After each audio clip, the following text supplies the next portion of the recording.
I was driving in my car listening to the wrap-up show, and there was a lot of things said that I want to dispute. You know, I want to address. Well, you know what's irritating me? This boys' night out. Yeah, me too. I'm not doing it. Oh, really? Yeah. Why? What they got into that yesterday? You think it's irritating you? What happened? What happened? What happened for you? And I'll tell you what happened for me. Well, it just seems weird that everybody's like, well, I want to go and I want to go. And I'm like, what are we talking about here? I don't know. Dinner. It's like, you know what happened? Gary said to me, like two things sort of happened at the same time. Gary said, hey, Beth's away. You want to go to dinner? It was very nice. Yeah. Very sincere. Said it to me off the air. I said, yeah, you know what? I said, that'll be fun. Maybe. I said, I gave him a day maybe, but I said, I'm not even sure. I don't know. Simultaneously, Artie called me at home and left me a message, really sweet message saying, hey, I know you got some free time now with Beth away. Let's either go out to dinner or get a couple of guys to go to dinner. Dinner's on me, you know, that kind of thing. Said dinner's on me 5 times. I don't know. It was very, it's on me, it's on me, it's on me. So, well, I know you were obsessed with making sure that you always pay, and I wanted to make sure, you know. Whatever. So I thought about it. I said, hey, I haven't seen Artie in a long time socially. It'll be kind of fun. And Gary, I always enjoy getting. I said, well, I'll mention to both these guys that we all had the same idea. Let's pick a night and go to dinner real early. I was thinking, honestly, me, you, Fred, and Gary. Like, I thought it'd be a nice little... Yeah, nice little dinner. Yeah.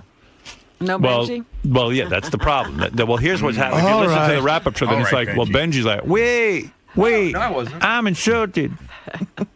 Wait. No, I know you never say that, but it's, you know, all of a sudden we go, well.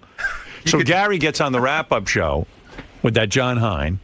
Another troublemaker. Yeah, and they're trying to figure out, like, who should... And I didn't realize, like, Jason feels he should be at the dinner. Jason feels slighted. He's been waiting for an invite for 8 years or something. Well, he's in Girls' Night Out. Yeah, and there's a weird thing that goes on, too. Like, Jason goes, you know...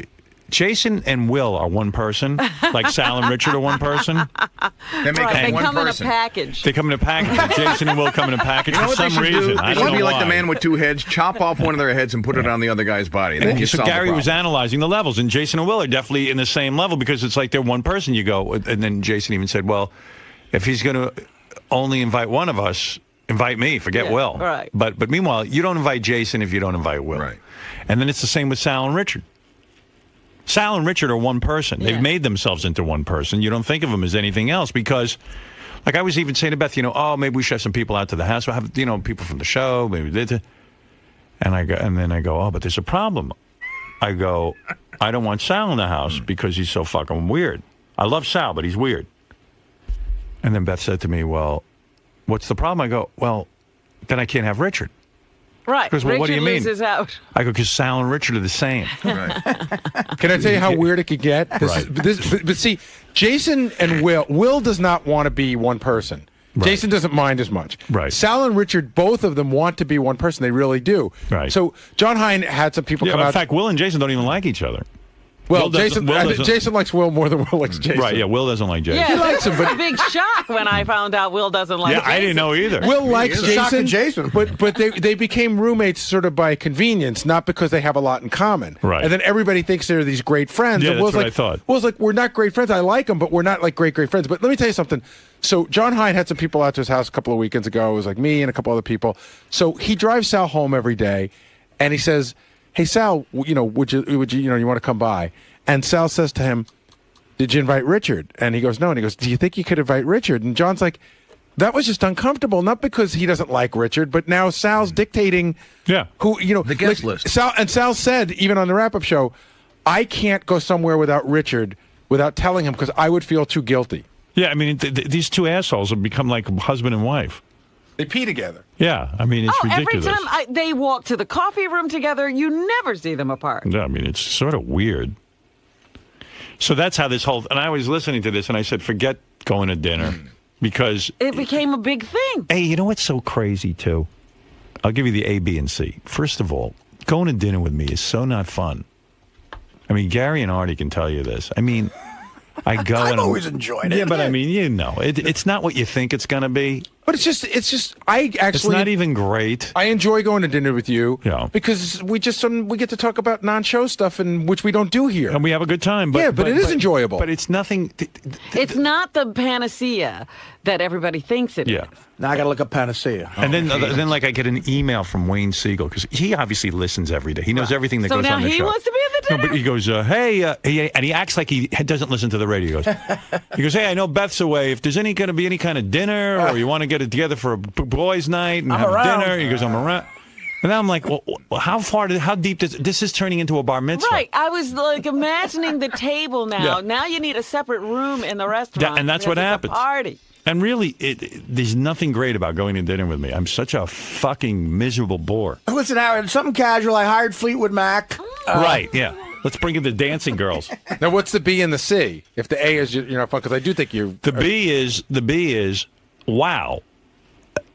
If I go to dinner with two guys, everyone gets so hurt and insulted. If Artie's Did you hear the rap? Scott the engineer? Yeah. I've never been invited to dinner with Howard. I've invited this guy to 50 different parties, But not with just but not you. just me Yeah. and dinner. Yeah. Well, the It'll other never happen. And how does it get to where it's your pressure? You didn't do Now any you inviting. have to do No, it. I know. If it should be made But of hold me on. or Well, that's Gary. what I was going to say. Now all these people are saying they want in. Artie's saying he's paying for the dinner. How are all these people inviting themselves? I'm honored that people want to go to dinner with me. I really am.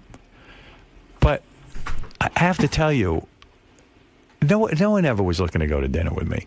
You know what I mean? I mean, You weren't big man on campus. no. Nobody. You're like people the shun homecoming me. queen now. That's the problem. I'm not comfortable being the homecoming queen. I see that. Yeah, I'm not. That's the one thing. Everybody doesn't hear you when you say that. I'm But not the everybody's homecoming thinking queen. selfishly. Well, I remember, Scott doesn't go to dinner with anyone. Why do you want to go to dinner with me? What is this? I didn't say that. They brought it up, and they said it's got invited, and I just said no. I mean, I said the truth. I didn't say I wanted to go to dinner. I never brought it up. And it was never like that. No, but Gary, you did Gary say- and Artie. You did say that you've never been. You brought up that you've never been invited. Well, you guys were talking about it, and I just said, yeah, I've never been invited, but I didn't lobby to get invited to this party. And believe me, He's given up, like Gary Yeah, said.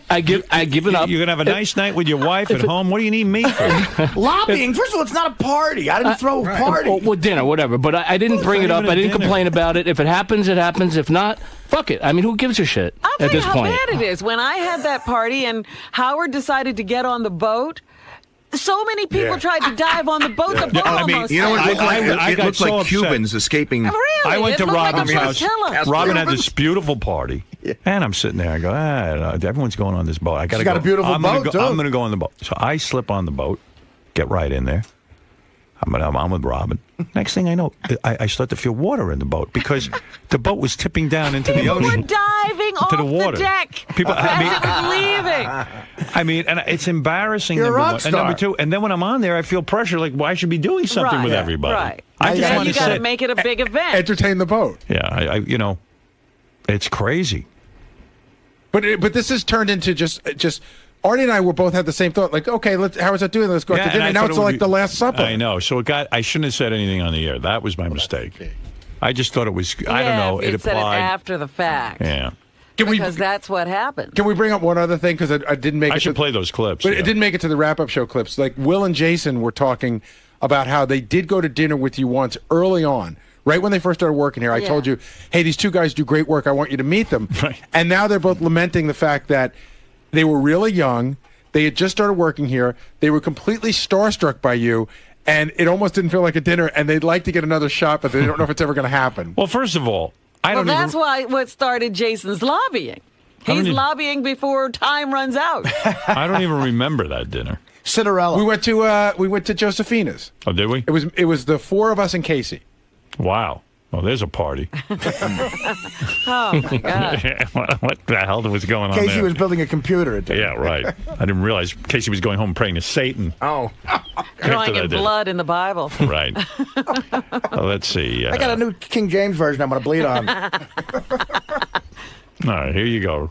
Let me see if I should. I don't know. We've kind of actually explained everything that went on. I didn't hear this, though. I'm dying to hear what the... You want to You hear do this? the levels. you always want to hear the passion. Right. All right, here you go.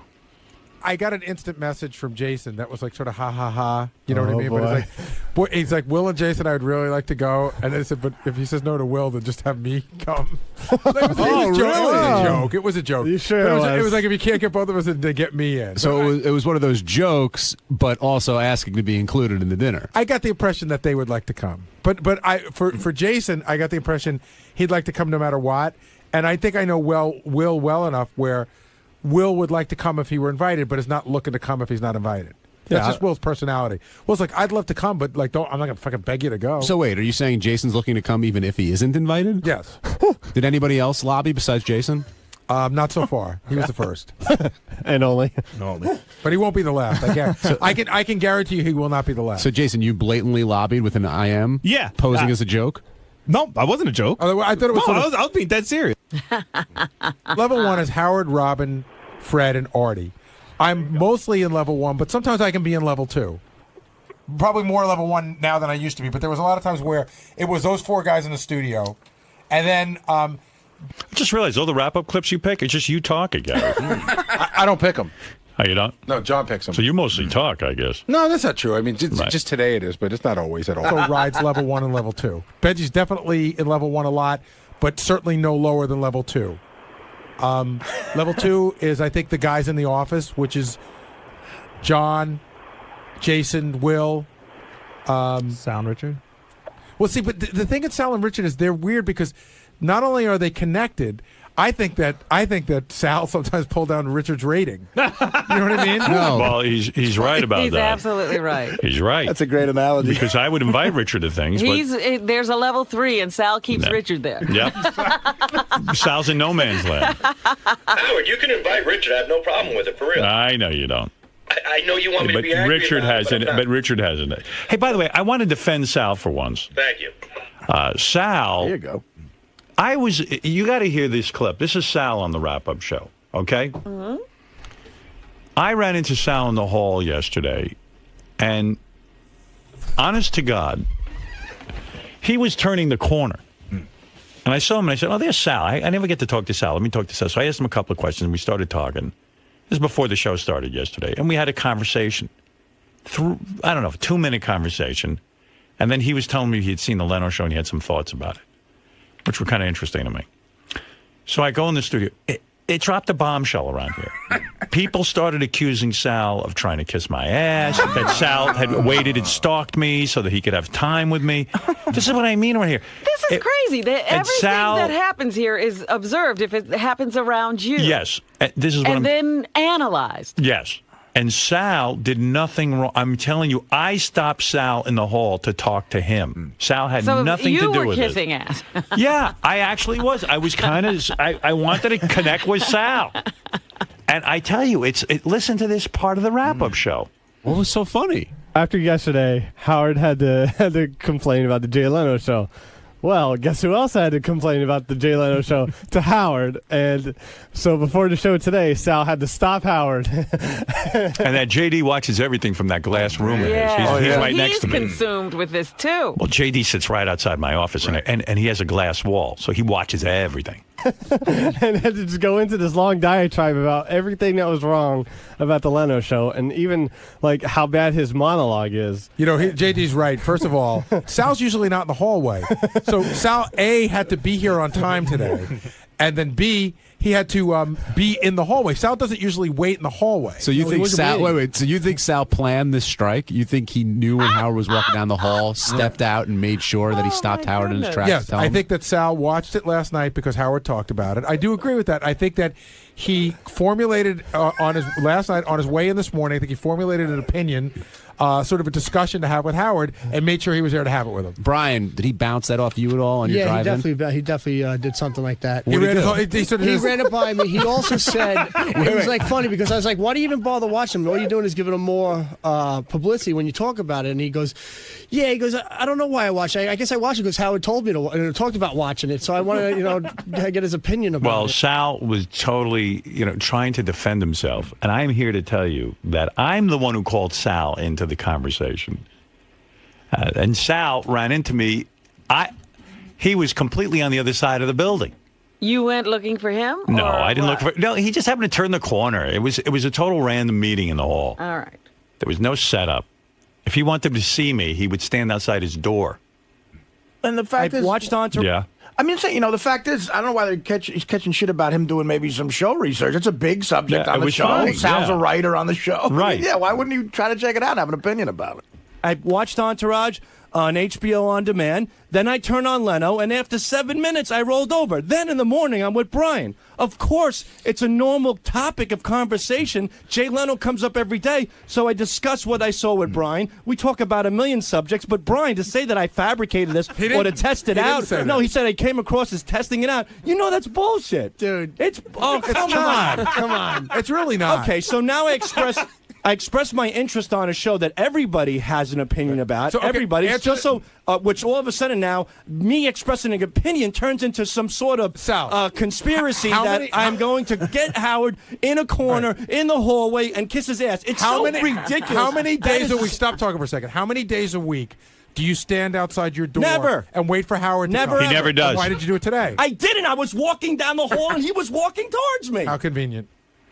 So Gary was really busting his balls. Everybody but Sal, believed it. You know, it was a theory that everybody jumped on. Sal never, ever bothered. Sal is across the hall from me, and he sits in that room. He never bothers me in the morning.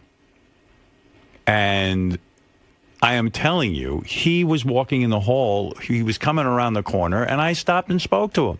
Well, he certainly could have used your help yesterday. I know. Well, I heard this on the replay. Ralph, you're on the air. Yeah, I was listening to that. These guys sounded so fucking ridiculous. They sounded like a bunch of fucking jealous girls because Sal talked to you in the hall. They all were freaking out. Yeah. Like they got some FaceTime. Sal got some FaceTime with you, and they were all fucking jealous. And I was interested in what Sal had to say. Actually, in that JD, one thing that drives me crazy with him, he sees me walk by every day, and I always bang on his glass and say hi to him, and he acts like he don't even say hello back to me. And meanwhile, he's watching everything I'm doing. Yeah, you're like TV to him. Yeah, he watches it. He was busy watching Sal and myself in this hallway. That should be me in the hallway. You know what they say, JD? Yeah, who knew you were sitting there beating off going, I should be with Howard. No, that wasn't it at all. It was how passionate Sal was sounding. He was having a conversation. Okay, I get that now. All right, God. calm down, guys.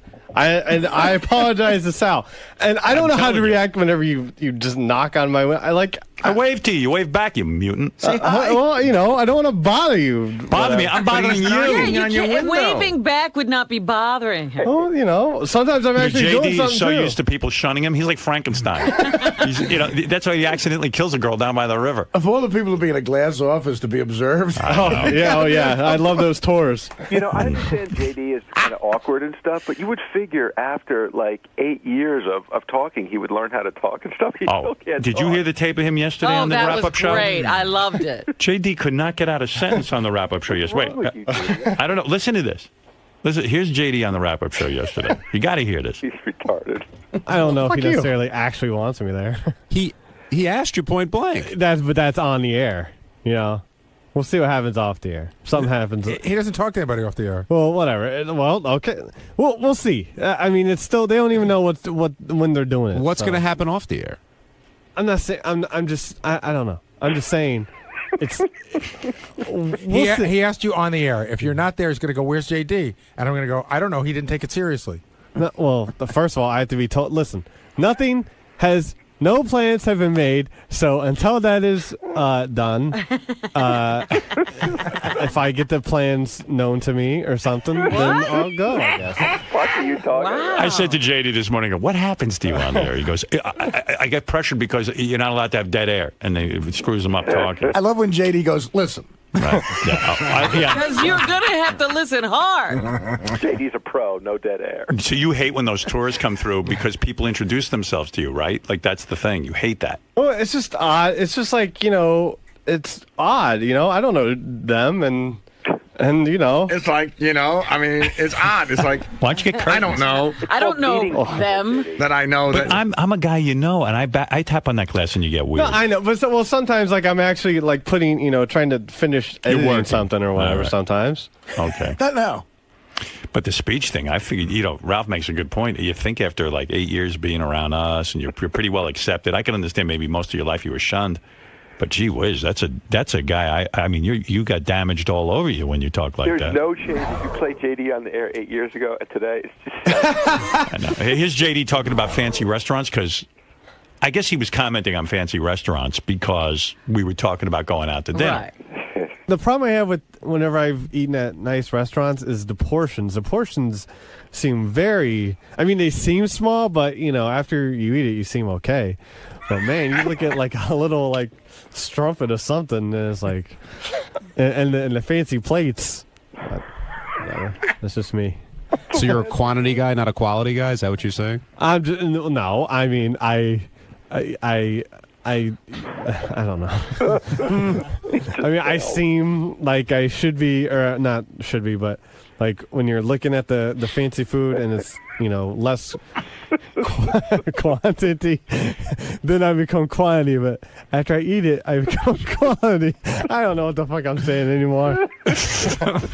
He never finished a sentence. No, he really is that kid from that movie. Yeah, sometimes like at the end of my stand-up set, I'll bring JD on stage and I introduce him, and the crowd loves him. They love him, and then he goes to say something, and he goes, "What? I don't know." I can never. He introduces me sometimes, and every time, like, I just don't know what to say, and I haven't even came up with anything to say. And I but I do it now. It's been 2 years. Maybe you think of a little line. Well, I don't know. When the tour, fancy plates. When the tour comes, what do you mean the plates intimidate you? What is that fancy plate? No, I mean they're just like squares or something. I don't know. Square plates intimidate you? That throws you. No, but it's There's the a way. parallelogram on a plate. I don't know. I start thinking about What do you mean? science. I want to understand. What are you saying about plates in a restaurant? Just they're different. They're like a design. They're an actual, like, people put thought into what the plate looks like. Yeah, And what's wrong That with looks like a pharaoh. And you don't like it? I didn't say I don't like it. It's just different. You just said, like, the portions are small. I don't even know what I said yesterday. Yeah, well, The silverware. What did you mean with the portions were small, but then it's filling? Like, Well, like It looks small. Well, yeah, when you first look at say something that's a smaller portion, it looks small, and it's like, how is this going to fill me? But then after you eat it, you seem okay. I have portion anxiety. Do you think there are trick plates? Like the plates are so big that they make the portions look small? No, that could be true. It's like the mirror on your car. That could be it. I haven't thought about that. I don't know. The wrap-up show yesterday was really good. There was a lot going on, and then. But Sal made the best point I've ever heard him make, actually, about you, Robin. What did I do? Well, crazy. He was talking about, when you and I were sort of going at each other, and I was talking about how you want to be married, and you made this statement, and Sal actually really hit into something. What did I say? Sal, what'd you think of that whole exchange? Typical Robin. What do you mean? way? She's an alien. I don't mean that in a the way you might be thinking. She's just not from this planet. I don't get her. I mean, she every day some wacky shit just comes out of her. The fact that you, as a human being, cannot. I mean, she can't find love. She can't attach herself to somebody. She always pushes men away. She wants to be with somebody, but not somebody she'll miss. What the fuck? I mean, that was key. You said, I want to be in love with somebody, but not with somebody I'm going to miss. I never said that. See, You did. people are Get Mr. the I said, tape. I'm not looking to be with somebody so I'll miss them if they leave. That's what I said. No. I said I wanted to be with somebody because I care about them. Robin, you know what love but is? I would always want somebody to pursue their dreams What is without love? fear That's not the of same thing. making me upset. That's not what I'm talking about. What is love to you? And don't start yelling. Tell me in a calm Because voice. you won't listen to me. You're What- talking and not letting me tell you Okay. what I said. What is love? What is love? I want to know what love is. What is it? What's love got to do what with is it? your definition of love? I want to know. I don't have a definition of love. Yes, you do. I do Everyone not. does. How do you know when Here you're we in love go. with someone? Everyone does. I have to. Be Have you that ever way. been in love? Yes. Okay. What was that experience It's a like? deep caring for someone. Okay. So you care for somebody. Yeah. This someone Okay. wasn't you. Now, you said you're open to the idea of marriage. Sure. Okay. So far, so good, right? Okay, we're All on the right. same page. Same on so the same far, page. you've said what I've said. All right. I would assume if you marry someone, you would be in love with them. Am I correct? I would hope so, yes. Okay. Now, let me ask you a question. Do you think it would be unusual that if your husband, who you're madly in love with, went away for a month, that you would miss them? No. You think that you think why you would I not miss miss them? I can still talk to them. It's not like they got on Wow. the You're sick. You're Mayflower. Psycho. And you can't ever talk to them ever You're again. lying. Oh, my Would you miss the person? And who you- then I would also go see them. Let's say you couldn't. I would look forward to enjoying them in I didn't another ask you way. that. Would you miss them when they were, let's say they were gone for, like, I'm going to go visit Beth, but I'm not going to see her for 2 weeks. Do you think it's unusual that I make this statement, I would miss her for 2 weeks? Yes, the You think way that's you say it, because it's like I'm inconvenienced.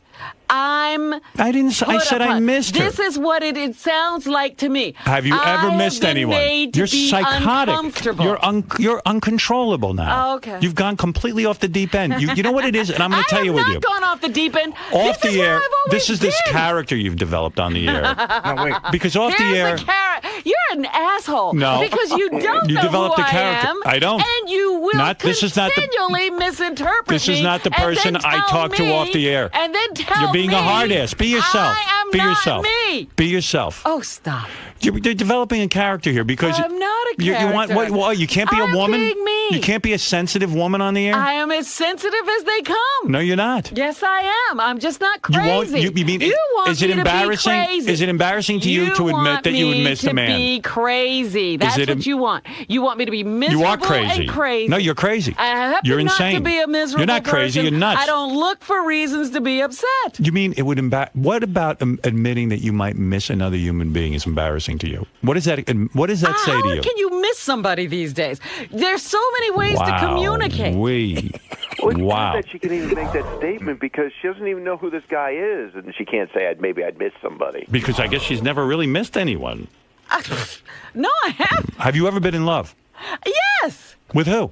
Mr. X? Mr. X, yeah. You didn't look like you were missing him. I'll give you that. I miss him. I was like, see ya. I don't think you've been in Take love. care. Brush your hair. I loved him very much. You were in love with him. Yes. And was there a time where you wouldn't see him for a month? Probably not a month. 2 weeks? No, never that long. All right. Well, then I don't know. I mean, I don't know how to get this out of you, but I think there's nothing wrong with admitting But you might miss someone. haven't had her You're- gone for a month. You were having these issues. She hadn't even left yet. Yeah, because I miss her. But she was there. I was sad that she was leaving. Yes, that's true. That's love. Oh, please. That's ridiculousness. That's ridiculous. No, What do you yes, think it's love ridiculous. is? I'm in touch with my feelings. You're Oh, not. You're not in You're touch fucking with off the anything. wall. You're off the wall. You're crazy. Well, you're Howard, having you're the other- feelings of missing a person while they're still there. No, I knew that I would miss her. But we how were did you know sad. that? She hadn't done it yet. Holy mackerel. But Howard, you're the other way. Beth goes away for a night and you miss her. No. And this is what I'm saying. He's already experiencing something that hasn't happened. No. Listen, I'm a Now, functioning. you can tell me that is not I am- crazy, and a lot of people will go along with you, but they're all crazy. Why too. are you worried about your cat dying, but your cat's not dead yet? Why are you worrying I about it? wasn't worried about my Why are you cat worried about it? dying. Yes, you I are. was worried about Why are him you worrying about it? suffering. Oh, come on. And wondering He's what not- to how do you do know about he's it, and suffering? having to make the decision to put him to sleep. No, that's not true. Yes, it was. I think you've lost it. And I think well, you're not in guess touch. what? We're both of the same opinion about each other. Right. You've gone off the deep end now. You are a mess. I'm not a 34 on the narcissism scale. No, you're probably a 60 if you answer the questions right. And you're not jumping out of planes. That's right. That's insane. Oh, no, he's not jumping off the chair. He won't go out. Oh my god. So if Can't you even get him to dinner. decide, so if you decide to put your cat to sleep in a month, would you be sad? What? If you decide to put your cat to sleep in a month, will you be sad? If you tell me now in a month I have to put my cat That's to right. sleep, Will you- that's different than being able Why to be talk sad to now? Beth on the phone. But why be sad now? The cat's here. That's Why different be than sad being now? able- because I'll never be able to be with him again. You will be Oh. with Beth again. You can I talk see. to her every day. I see. Can't make out with a phone. Yeah. It's a big difference between somebody being with you and talking to them on the phone. No, there's a big difference Robin, in having this can I feeling tell you something? that you There can't be isn't- attached to someone unless they're there. Why live together at all then? There's some people who don't have to live together. There isn't a person listening to this conversation right now saying, Look, what just happened to because Robin? everybody's Do you understand? nuts doesn't make so it you're right. the normal one. Just because Do you everybody's see the narcissism nuts in that? doesn't make it right. Everyone and else. number two, everyone else is normal abnormal has and you're normal. nothing to do with right. No, you're putting on an act. I don't even believe what you're saying. And I'm just telling you who I am. You don't want to know me. Mm-hmm. Oh, I know who you are, but this is not who you are. Okay, This is the character, right. I'm Robin. the person you have in your head, not the person I have in my head. You are a narcissist. And you agreeing with Sal, you really ought to question yourself. I agree with Sal. I agree with Sal. That right there should tell you something. Well, I agree with that. No, but I think I mean, if you care about someone, you could say to them, "I'm going to miss you." I'm going to miss. You're going to miss them. No, not Robin. She only misses them. She doesn't even miss them when they're gone, and certainly would never miss them and say, "Gee, I'm going to miss you when you're gone." He misses her while she's here. No, I said I'm going to miss you. That's the you difference. You were already experiencing the No. missing. Ugh, I'm so upset she's leaving. Yeah, I like being with her. It depends on how much you let it affect you, but everyone can relate to saying, "I'm going to miss And that's somebody." of course, what Robin is talking about is abnormal. The time that you're with Who said the I wasn't person. enjoying? We had a great time. Oh, please. But that's not weird. Of course you would. You realize you're going to miss Beth. Look at who's about talking. Listen, you're the Mr. only Bond. one. Robin, you're the only one who even I don't care enunciates if I'm the only one. this. I'm simply telling you who I am. Why do I have to be like everybody Well, else no, for you? But listen, you've got a problem. You need to go back in therapy. I have a problem. This is tremendous narcissism. It really is. And you know what? I understand why you built up you're these so defenses. Funny. You're so I know funny. it works There's for no you. defense here. Yep. You're very, very defensive. Right now, you're being very defensive. I'm trying to help you, and you're not allowing me in.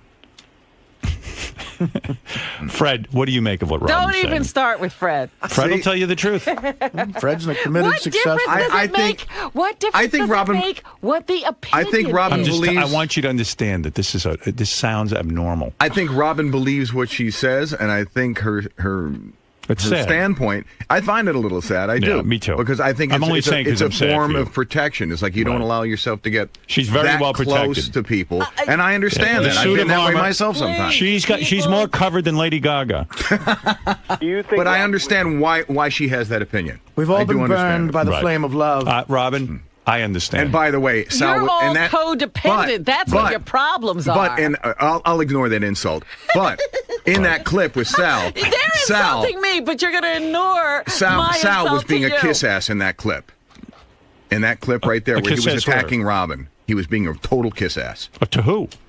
To you. Oh, really? Oh, Yeah, I absolutely. didn't. Robin and I really didn't have much of a discussion. He had to put Robin down. No, he's saying. Sal does that. Sal does that. It's a on my wild. feelings. It's a wild statement when somebody says, "I certainly don't want to be in love with someone if that means I have to miss them." I didn't say that either. I said I wouldn't fall in love with someone so that I could miss them and make them uncomfortable about living their lives. How can you control? How can you control missing someone? But that's part Why of the would you want to equation. control that? I mean, the definition of I think love. it's. You know what? I think First Beth of all, loves the fact that I just because miss her. somebody leaves doesn't mean they're ripped out of my heart. Listen, darling. but those are your words. That's not what's going on That's not here. what's going on. Beth likes the fact that I miss her. Good for her and good for you. And so I would didn't you- say and you would that. enjoy that But, too. No, I would not feel good about you feeling bad. That's not a bad feeling. Missing someone. It's being human. That's part of love. That's Hate to that's say it. called being a human being. For you, Fred. For anybody. And, if you go to a again, definition in the dictionary, love is it part of says an you have to affection and an miss- attraction. My life You isn't have to falling. miss them? My life isn't It falling happens. apart, Robin. It's just I miss Yes, her. it That's is. it. No, it's not. You're a I'm mess. functioning very well. I'm having a great time. You didn't know if you could. I had a great day yesterday. Sure you did. You were miserable. I had. You're talking about being a human being, and you know what? I'm going to tell you something. The day Again, a guy with this human calls you, being. Okay, I'm an alien, just like Sal said. if a guy called you up and said, "Robin, I haven't seen you in 2 weeks. I miss you," That would melt your heart. And stop saying. No, it's not. You're what so you full of say. shit. You say, "Oh, where's my wife? She's supposed to be here for me." Oh, what my goodness. That's not what I'm saying. I enjoy being with her. And wouldn't you be honored if a man See, called now you you're up? taking what you said and what Wouldn't- I'm reacting No. to and turning into this noble thing. Listen. That, wow, honey, I really miss you. I love you, and I'm sad for you. Please. That's all I'm going to Yeah, say. do you miss me when you don't see me? Do you think Not right now, I don't. Robin? Right now, I need to get away from you. You can't miss me. Oh, you that's can not see true. me. I miss you right and now. You've never missed me. I do miss you, and you know I miss never you. called and said, "Robin, I miss you." You never left for a when month. we didn't, yes, she did. When we were in Washington and we were broken up as a team. we were apart for And a did you long miss time. me? I missed you. I missed you every day. All right, But so- I never said anything. And you're in love with me. Do you think Robin could ever be married? No. Yeah, right. I wouldn't Oh, say that. listen to you, Ralph. Could you? No. No. No, but you don't realize that. Now you're thinking about being I'm married. looking to learn something. You You're want to know not. something, Ralph? Robin could be married. I'm going to take that back. I'll tell you why. I agree with you, Because Howard. Robin off the air is a mush. A mush. She loves romance. She loves to be with her partner. I've seen her in action. And the day that she meets the right I guy. certainly would enjoy another human being. Yes, sure. she would. I would And- enjoy it. And Robin needs a man who is going to miss her when he's not with her and really enjoy her and be with her. She's a lovely woman. If she found that perfect match, And- she would miss him as Oh, much yes. as you miss Believe Well, me. I'm certainly willing to find out. Yes. She wants to explore this side of herself. She's on guard. I'm just telling you what I know. You need eHarmony. I know You what need I know about Facebook. you, and I know the real you. All right, Howard. You And know you're what? a There mush, are times that and I you're a know you better romantic. than you know yourself. No, and I agree. And they, maybe the same is occurring here. You're but a I romantic. don't know what you're talking about. You're a romantic, and you love romance, of course. Yes, you do. And you would melt. She would go gaga. If a man, Lady Gaga. You'd be like Lady Gaga. If a guy said to you, You'd have a bird's nest on. if a guy, You miss me? I'd be Robin- wearing a mask. Robin, I'd be wearing a beehive. Robin, I had to go to Vegas or go to, I don't know, pick a place, Atlantic City for 2 months. Atlantic City. I think don't know, I wherever could they get get there. Cincinnati. and whatever it is, you had to work or whatever, and you were separate, or he had to go to the Middle East. I don't know. You're with some Arab. I don't know what you're with. Hello, Osama. I couldn't pick it. I miss you lots. Right, and you go, Ramadan. Around about this guy? Is there some guy in Florida or something she's flying around for? what is this? Like, is there some guy in Florida or something? I don't know what Ralph is talking about. Yeah, Is that true, I think so. I think there's something. Robin? There was I a don't rumor. know what Ralph is talking about. I'm I don't not know of flying this. around to Florida. You are seeing a guy in Florida. No, I'm not. Well, what if this guy called you up and said, you know what, Robin? I miss you. This imaginary guy? Oh, I don't know. Who knows? Ralph seems to know I something. think over the summer there was. You were in Florida a lot. I was not in Florida a lot. I was in Florida once. Were you seeing a man in Florida? I see lots of people in Were Florida. you That's not the seeing answer. a romantic man No. in Florida? No. Okay, all right. I agree. I know you don't lie, so she's not. She's telling the truth. Are you dating Dan Marino? Ralph, she doesn't lie to me. I don't know. No, she would always tell me the truth. She would even say, "I prefer not to answer." But if she said she didn't have romance in Florida this summer, then she's telling the truth. What you think? Look, You all think right, Robin would lie to so- me? You think she's Sandra Robin would lie Bernhard? to me? Sleep with Sandra Bernhardt. Do you think Robin would lie to me? Talking about that. Robin, are you lying to me when? No, I'm not lying to All you. right. So you did not have sexual relations in Florida. No, I did not. Okay. Was there somebody In in Georgia. Florida you were seeing or interested in? I go to Florida because I like the state. Well, that's not All answering right. the question. The state the Klan started in? Come on. So They got good taste. all right. So Wow. I'm In just saying, states, anyway. Robin flies around the country to see men. right. What? Because she misses him. Yeah. What did you say? Yeah, I said you fly around the country to see men. All She right. loves romance, and she's a very, very soft-hearted person, despite the on-air demeanor. And there's certain defenses everybody builds up, including myself.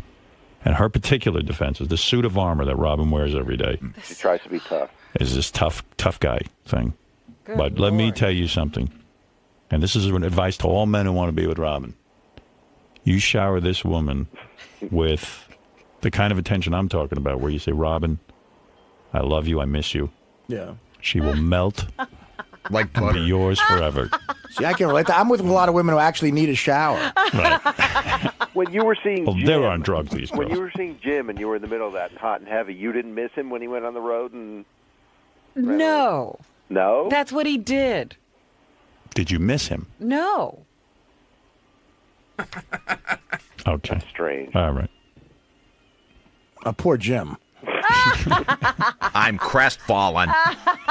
This is why I said. All right. Thank you, Ralph. All right. It's Mr. Smooth. You have the last word on this. I must take a break. I It's don't been want to hear from Mr. Smooth. You do not? He's Mr. Smooth, Who is Robin. Mr. I don't even know what Mr. Smooth is Got to know what he's say. talking I about. don't know what he's talking All about. right. Robin doesn't want to hear from you. Why are you wasting your time with Robin? What? She doesn't know what. Why are you wasting your time with Robin? She doesn't know what it feels like to be in love. There's She nothing knows. wrong with you missing Beth. She's 2,000 miles away. That has nothing to do with her talking on the phone. Maybe just miss holding her in bed. Of course. No idea what the fuck she's talking about. She's way off. Again, all of you are crazy. You want to know something? The opposite has been true in my life, where my reaction to somebody, leave me, I wouldn't even acknowledge that I miss them, and I would behave. But that's a defensive mechanism. And I would behave in a strange. That's right. But you that was my way of getting through acknowledge it. what you felt. And I'll tell That's you, what you're now saying. I'm acknowledging what I feel, and you're not acknowledging what I you didn't feel. say you weren't acknowledging what you Right. felt. I said what you felt was sad. Yes, I wasn't acknowledging it. You're right. Howard, you were right on point the other day when you said you knew you were in love when you want to lay back in bed with Beth after you had sex with her. All those other chicks you just want to get rid of, right? That's right. That's a fact. That's what happens. You wait 'Cause all you night, like being with them. 3 o'clock in the morning, you're hightailing it out of there. When you're in love, you want to stay in bed with her the rest of the night. Absolutely. Mr. Smooth. Mr. Smooth. No wonder you don't want to speak to Mr. Smooth. I know. I'll tell you, the worst thing to I go tried through to is tell you. the worst thing to go through is if you miss somebody and they have no recollection you even dated.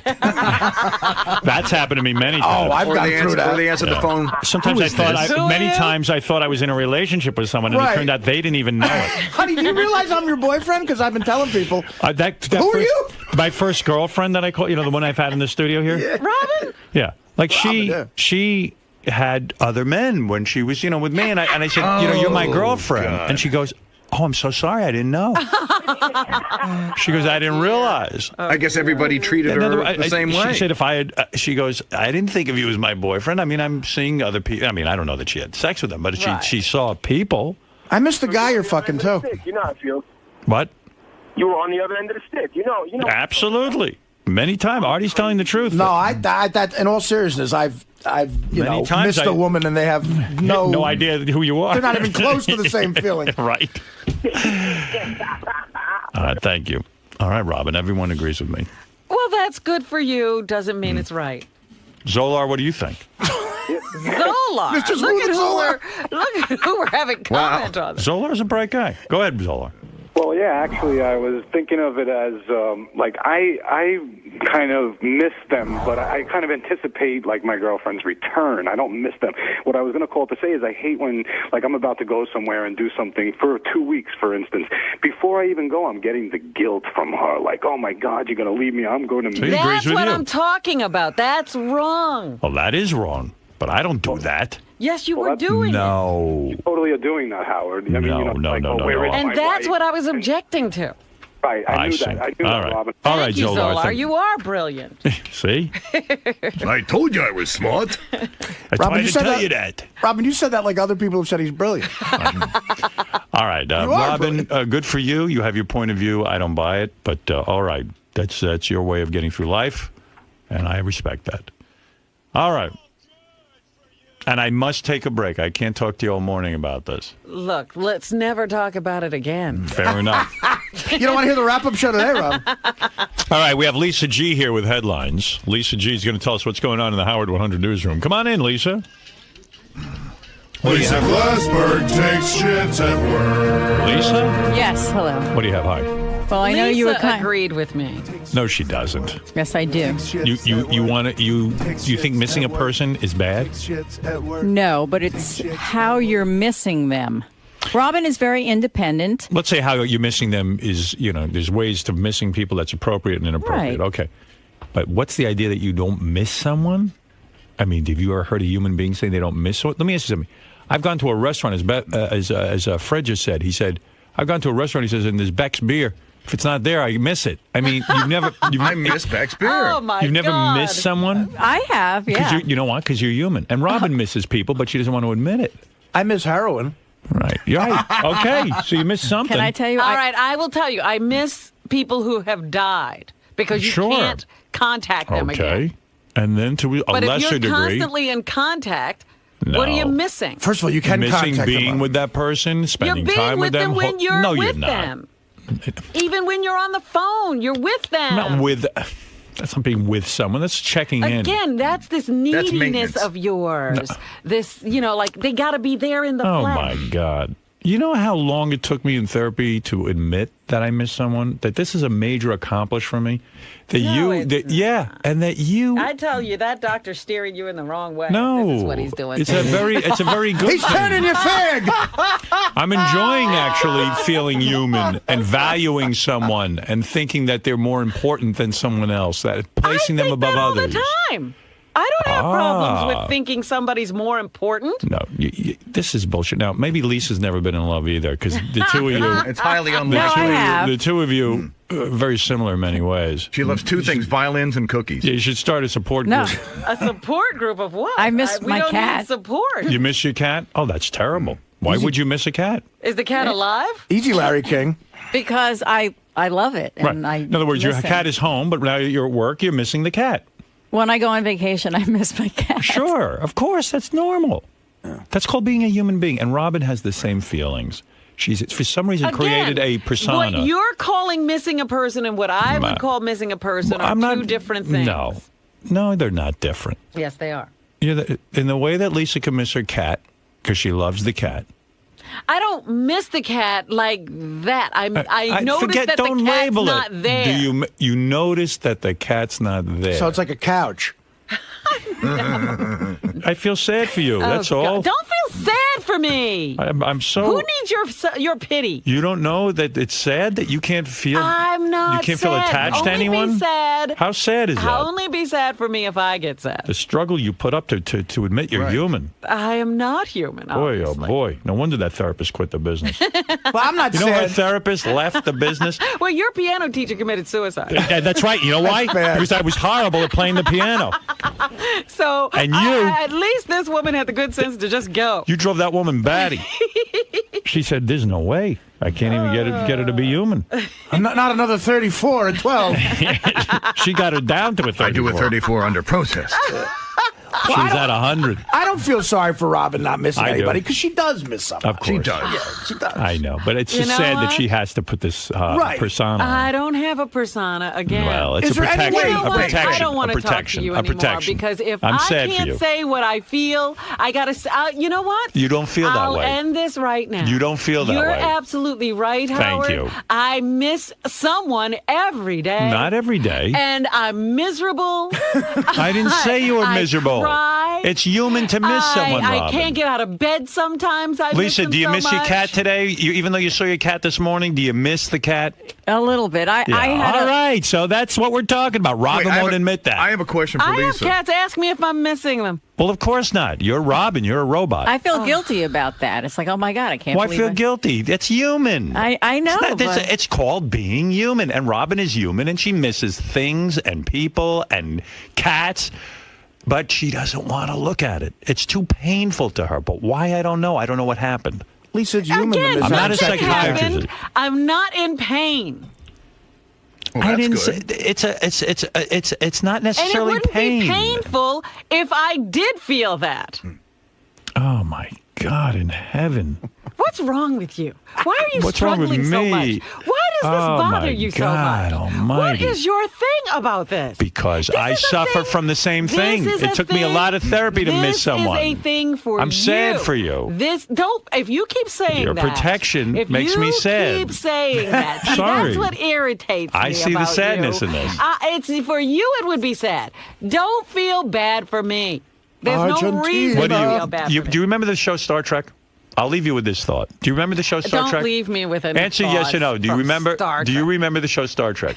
Do I? Let's see. Right. I miss it actually. And remember how funny it was, the Vulcan Society, because Funny. remember They the were logical. right. Remember the Vulcans tried to eliminate all emotion. Remember that? They did. You know why that was interesting to us as human beings in terms of a plot to a story? They Because were rational. you can't eliminate emotion. And you're trying, and I understand. I have not eliminated emotion. All right. I have Okay. emotions. I just don't have your emotions. You're not 100% Vulcan. Not yet, Robin. There's still some humanity in there. You weren't raised on Vulcan. Stop it. I revel in the fact that you're chic at every I age. just agreed with you. Why are we still having this Right. conversation? No, you didn't I'm agree with me. devastated. I miss everything. Good. Well, then you're sick because you shouldn't miss everything. I miss it all.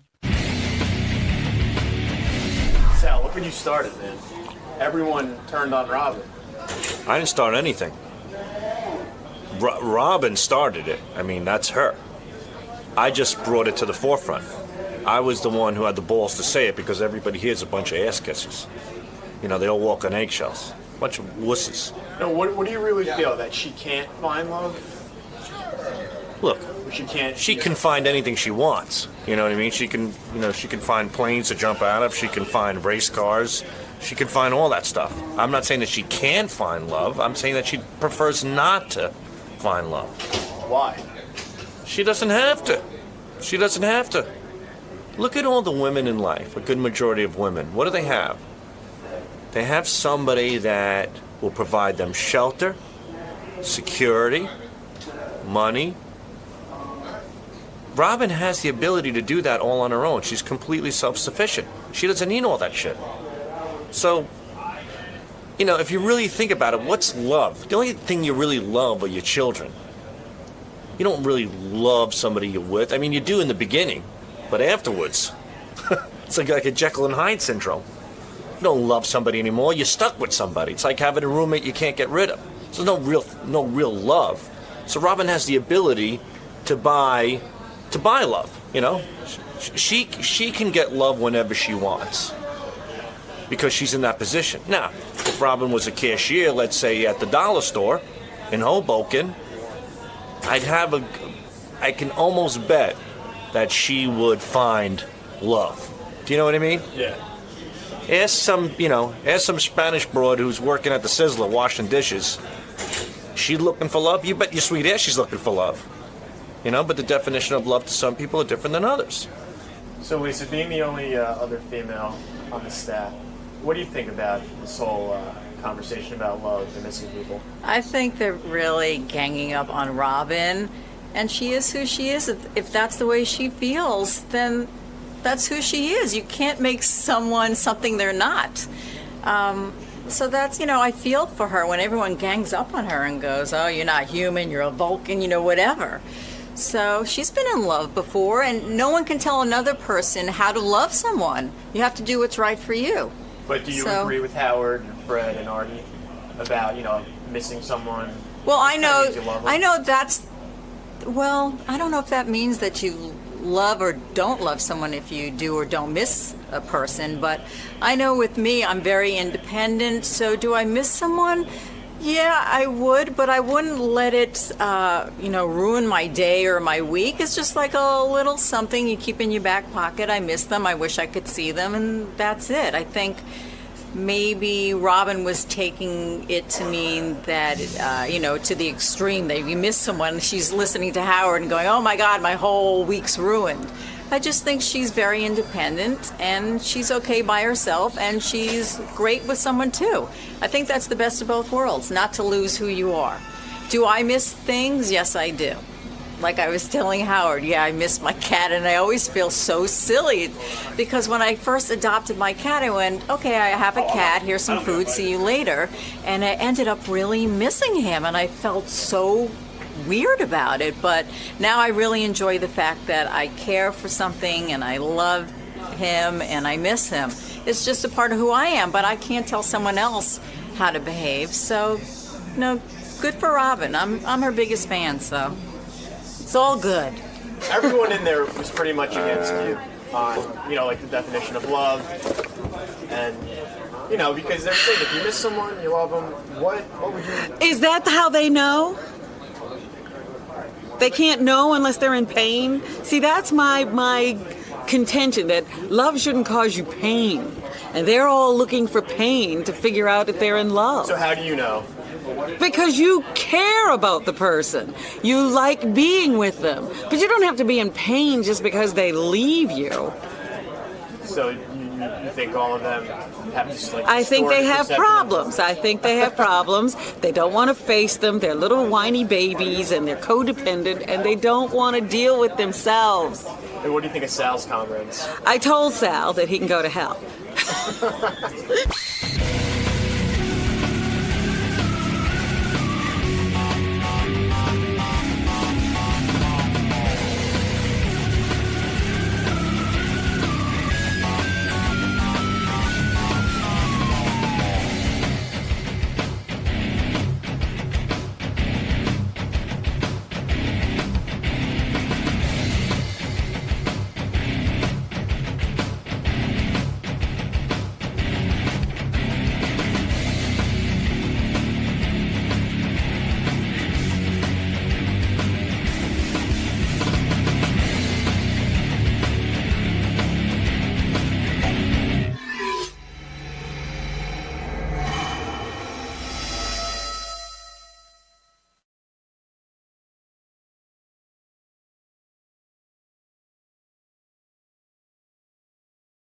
From America's Got Talent and the winner of Apprentice, the Celebrity Apprentice. I don't really, I was going to say to Gary, don't bring Piers Morgan in because I don't know who he is, but I have seen America's Got Talent. He's the British guy. He's like the Simon Cowell of that show. Right. And there was an article in the paper yesterday that convinced me I should have Piers Morgan on because they say that show is better than American Idol and that it really is the true competition and talent contest that America's been waiting for. Really? They gave it a great review. People love it. America's been waiting for a true talent contest? According to the New York Post. I didn't realize. Piers Morgan. I don't really know Piers' work, but he is like a Simon Cowell. And people But on it. Apprentice, he was a real dick, apparently. Yeah, People couldn't stand him. But he won. Yeah. Donald Trump could stand him. Never heard of him. Yeah, he's a British guy like Simon Cowell, and he gives his opinions. Oh. Yeah, where else do you get a name like Piers? You know what? This England country doesn't have a good track record with Brits who give opinions. Okay, I'm Piers Morgan, a judge on America's Got Talent, in question marks. Why am I here? Because it's a lifetime's ambition. I've spent the last 43 miserable years of my life waiting to go on the Howard Stern show. And I finally got the call. And I've met the Queen of England 4 times. I've met presidents. I've met Nelson Mandela. I've hung out with Tony Blair. This is it. This is the big one. I'm not nervous through fear. I'm just nervous through adrenaline, excitement. Biggest moment of my life. Hey, Piers. How you doing, man? Howard, how are you? Good to meet you. Good to see you. Pleasure. Hey, Piers. How are you? I heard you're He's opinionated. in better shape than I thought. Yeah, we heard you have a lot of opinions. A lot of opinions. Good to see you. I thought he was kind of a blubbery guy, but he's in good shape. I wasn't going to do this show, Howard, but people told me you're quite popular. I hadn't really heard of you, obviously. I did. It's Howie Mandel, right? Howie Is it? Mandel. No, I that's wasn't it. sure, but Well, Simon Cowell must have mentioned to you. He's done the show a couple he told of me, he times. warned me. He said, "Don't do it in a million years, for God's sake. He'll rinse you to hell." But I said, "You know Really? what? I like Simon Cowell. I actually got Does along. Simon not like doing this show? He loves doing this show. My God, when I told him I was doing it, he was furious." The great thing about Simon Cowell was I had in all 3 judges once on the show, and I did the bit that they were deathly afraid of. I brought in a singer to audition for them, and I said, just evaluate this guy as a kid for my audience. And they were like, oh, he's horrible. He's awful. He can never have a career in the business. What they didn't know was this was a guy who just sold how many records? Oh, God. 10 million? Something like that. Yeah, He had a huge hit. He had a huge hit going, and they were like, oh, and Simon was like, we oh. That's him. That's him. Well, the best story, you'll like this. The guy who won America's Got Talent last year, which I know you don't watch, but it was this big ventriloquist guy called Terry Fator.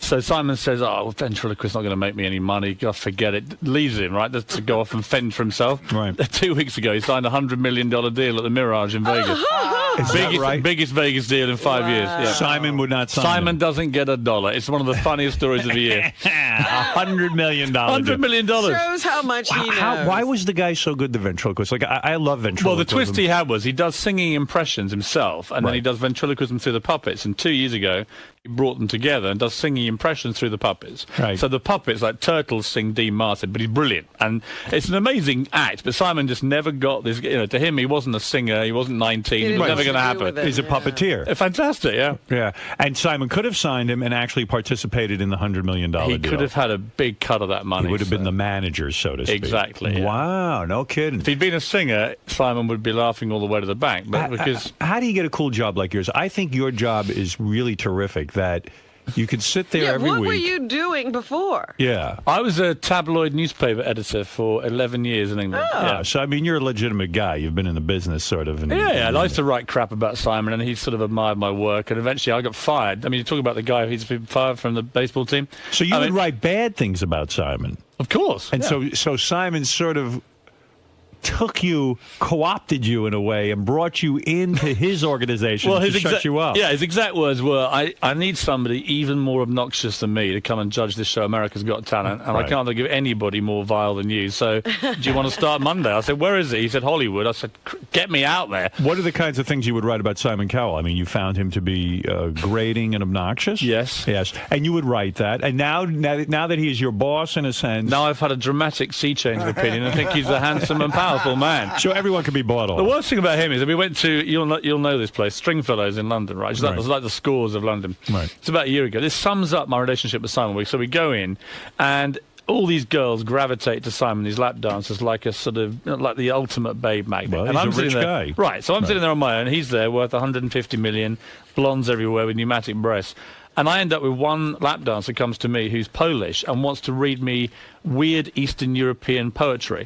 And it just about summed it up. I look at Carl, he's got 17 blondes crawling all over him. I get the Polish lap dancer who wants to read poetry. But now with the success of the show, you know, you certainly must be getting somewhat. You divorced your wife recently, right? I did. Right. You got successful. Is that part of the success model? I think it was successful for her, she'd say, yeah. Yeah. Did you have to give up half of your money? More. Really? More than half. Did that How just much did break you your Never heart? get divorced in England, What Howard. are you worth that you had to give up half? More than half less than I used to be. So you're a millionaire, right? Pardon? Are you a millionaire? Dollars or pounds? Pounds. Yes. I was both. I was only playing with it. You know, the thing is, though, as the editor of a newspaper, you don't get paid a lot of money. So I imagine with this TV show, you must be getting paid something. Yeah, I used to get paid. You get paid pretty well as an editor, but it's nowhere near as much fun. I mean, God, the idea that I now roll around America just abusing people and get paid for it's fantastic. It is fantastic. So and to be on the game show, you don't really have to sit there and find the talent or do all the work. You just sit there and judge, and then your day is over, right? Yeah, the only thing is you do need eventually, through all the train wrecks, to find something that is apparent talent. And I must say, the premiere last night was pretty good. I mean, we found 3 acts that I would say, you know, people talk about the success of it and why it's different to Idol. You don't get a show where you have the range of madness and then talent that we had last night. Someone said in the paper yesterday, the reason your show is better than American Idol is because you, first of all, don't have an age limit. Mm-hmm. That was the key. Yes. That anyone could enter. Any age, any talent. And they said any talent. Right. That's we the beauty part. That is not just singers. We had a guy. A ventriloquist could not win American Idol at a certain age. He's not even getting We had a guy, I think it was Chicago, came and said, he's a 7'2" giant called George. So we said, okay, what's your talent, George? And he says, right, what I'm going to do, I'm going to drink milk through a large straw through my nose and wrap it around my body. Okay, and there's a twist, he said. He's enormous, this bloke. And the twist was a load of explosives he'd secretly strapped around his stomach began firing off as he drank this milk through his nose. Right. And at the end of it, there was just this sort of stunned silence. Right. And I thought then, I'm a perfect judge for this because I'm probably the only person in the world who could claim to be an expert at giants drinking milk through the nose while blowing themselves up. But can you judge that? I mean, can anybody? But what did you say about the guy? Did you say, well, I can't see this sustaining itself, or did you allow him in the competition? I used the only phrase I could, which was I've genuinely never seen anything like that before in my life. What does that mean? Does he get to go on and compete? Or? I don't want to ruin the fun, but he was actually a very clever actor. He was the kind of guy you'd see at the back of a circus in one of those cages doing weird things. And that's interesting, a geek show. So the fact of the matter is that guy could go on and win, couldn't he? Yeah, you know why? Because he's entertaining. And he could do something like that every week. The thing I love about this show compared to the singing shows, you've got to be the best singer, right? The dance shows, you've got to be the best dancer. Our one, you've just got to be incredibly entertaining. It doesn't matter what you do. I don't care, but if you're boring, you're going. How did you Is go there home? an audience vote component to it? Oh, or this no? is the best thing about it. Okay. The audience for this year, we went to these big theatres around America, and there was a live, it was like a Roman amphitheatre. Right. And they were able to chant, off, off, off. I mean, it was brutal out there. They say that's the other strong thing about the show, the chanting, and the audience is really amped up. It was electrifying, and it's electrifying bad for the bad ones and great for the good ones. And you get this emotional roller coaster goes on in the auditions, which is unlike any other show. I mean, it's a weird thing to be involved in. I will start watching it. Sharon Osbourne's on. I used to have Sharon on my show. Sharon loves you. I used to have Sharon on my show way before America even knew who she was. Right. She was very heavy at the time before she had her stomach stapled. And she used to come on and rip people a new a-hole constantly. Oh, she was a good fighter. She was a real good fighter. And I got to tell you something. You know, to see her sitting in that position, it's like, wow, we were right. She is good. Yeah. She's good She on can hold her television. own. She is hilarious. People used to say to me, why do you have her on? No one knows who she is. I said, she's good. Yeah, she does a lot of stuff now. But what about David Hasselhoff? Yeah, now you don't like him, right? He's just a tool, isn't he? Yeah. You know what I mean? Do you say that to him? Of course. I wake up in the morning, go to the office and say, David, how are you, tool? Why and is he a tool? Don't call me a tool, you tabloid wanker. Why and is that's he a how tool, our day though? starts. But why is he a tool? No, he's all right. David's quite funny. I mean, he can be funny, right? Don't get me wrong. Is he funny because he is not in on the Are joke? we laughing at him? We're laughing at him. I right? think he pretends to get the joke. So he'll go, don't hassle the half, and he'll wear the T-shirts and all this sort of thing. But secretly, he's not laughing. Does he spend most of his time talking about himself? Yes. He does? Yes. And so it's an enormous ego, and maybe it's not justified. I mean, it was Baywatch. The guy had a huge career, made a lot of money. Yeah. But he did all of these things that I guess people laugh at. He does weird things. It's like on one of the shows, you've got to have continuity. You've got to wear the same clothes for a day. Right. Otherwise, in TV, it looks a bit weird. You turn up in one suit, you end the show in a different one. So one day, he wore the same gear all day, but at half-time, he disappeared for an hour and came back. He'd had a spray tan. So his face had gone a different orange. And it's like, Dave, do you forget it's his one show today? So when you watch it on telly, it'll be like, wow, David Hasselhoff just got a suntan halfway through the show. And there's no explanation. He went, God, I didn't think of that, man. But he was funny. I mean, I tell people, they say, come on, is he really funny? I said, look, it was a day when he came in, and I said to him, I've had a ticket to the Playboy Mansion Midsummer Night's Dream Party. I said, it's fantastic. And he went, my God, man, it's the greatest show ever. He said, chicks are going to love you, man. And I said, well, yeah, but unfortunately, my girlfriend's here, and I've got to take my girlfriend. And he went, what? And with that, another act came on, and I could see him pondering the enormity of this crime that I was committing. Right. And eventually, at the end of the act, he said, God, man, do you not know the golden rule of the Playboy Mansion? Yeah. You never take sand to the beach. Right. There you And go. that was funny, right? And I was like laughing, saying, that's a genuinely funny line. Well, you know what? I happen to agree with him. Yeah, well, he's right. What the hell are you doing bringing your girlfriend to the Playboy? Well, there was a moment about 2 o'clock in the morning in the grotto, and I totally agree with him. But anyway. I remember when I first heard that line 80 years ago. Is it that old? Yeah, it's very old. So what is it Okay. like when now you're having success on American television, you're getting well known, you're no longer just a newspaper editor, you go home and you announce to your wife, look, honey, you're out the door. That's Oh, well, no, it. it was more a case of that happened 9 years ago. So. Oh, did it really? Oh, yeah, yeah. So this is before you were well known. Oh, yeah. Well, I was well known in Britain, but Right. as a nasty tabloid editor, so I've always been pretty well reviled around the world. It's no problem. And do you have the hot girlfriend now? I mean, is she Very hot super- girlfriend. Where did you meet this broad? She's a journalist. Yes. Yeah, if you're going to dance with the devil, really, it's just easier. Newspaper or television? Newspapers. The TV ones. I mean, like you look at these chicks on Fox News. One has better legs and body than the next. Well, I've told her she's my pre-fame girlfriend. Right. Apparently, you have to get one of these in Hollywood now. My agent said that you need a pre-fame girlfriend and a really hot one when you really make it. So I said she's got about 6 months, but if it all goes wrong, I'll probably go back crawling to her. So your new job, really what you're saying to me is it's not as simple as it looks. In other words, yes, you give your opinion, but you really do at the end of the day have to have an educated sort of opinion, and you've got to come up with the goods. You've got to think that's really right. understand what talent is. Well, I think you just have to understand. I mean, Simon Cowell is a populist genius. Right. He can watch any kind of... I do Britain's Got Talent with him. We're both judges. And his instinct for watching an act after 10 seconds and saying, is this going to work for the public is incredible. Right. When I judge it, I tend to do two things. One, you don't want to put just through all the acts that have just got great talent and leave it there. You've got to have entertaining people as well for the semi-finals. But ultimately, you've got to have a final where someone can win and America goes, wow, that was real talent. Right.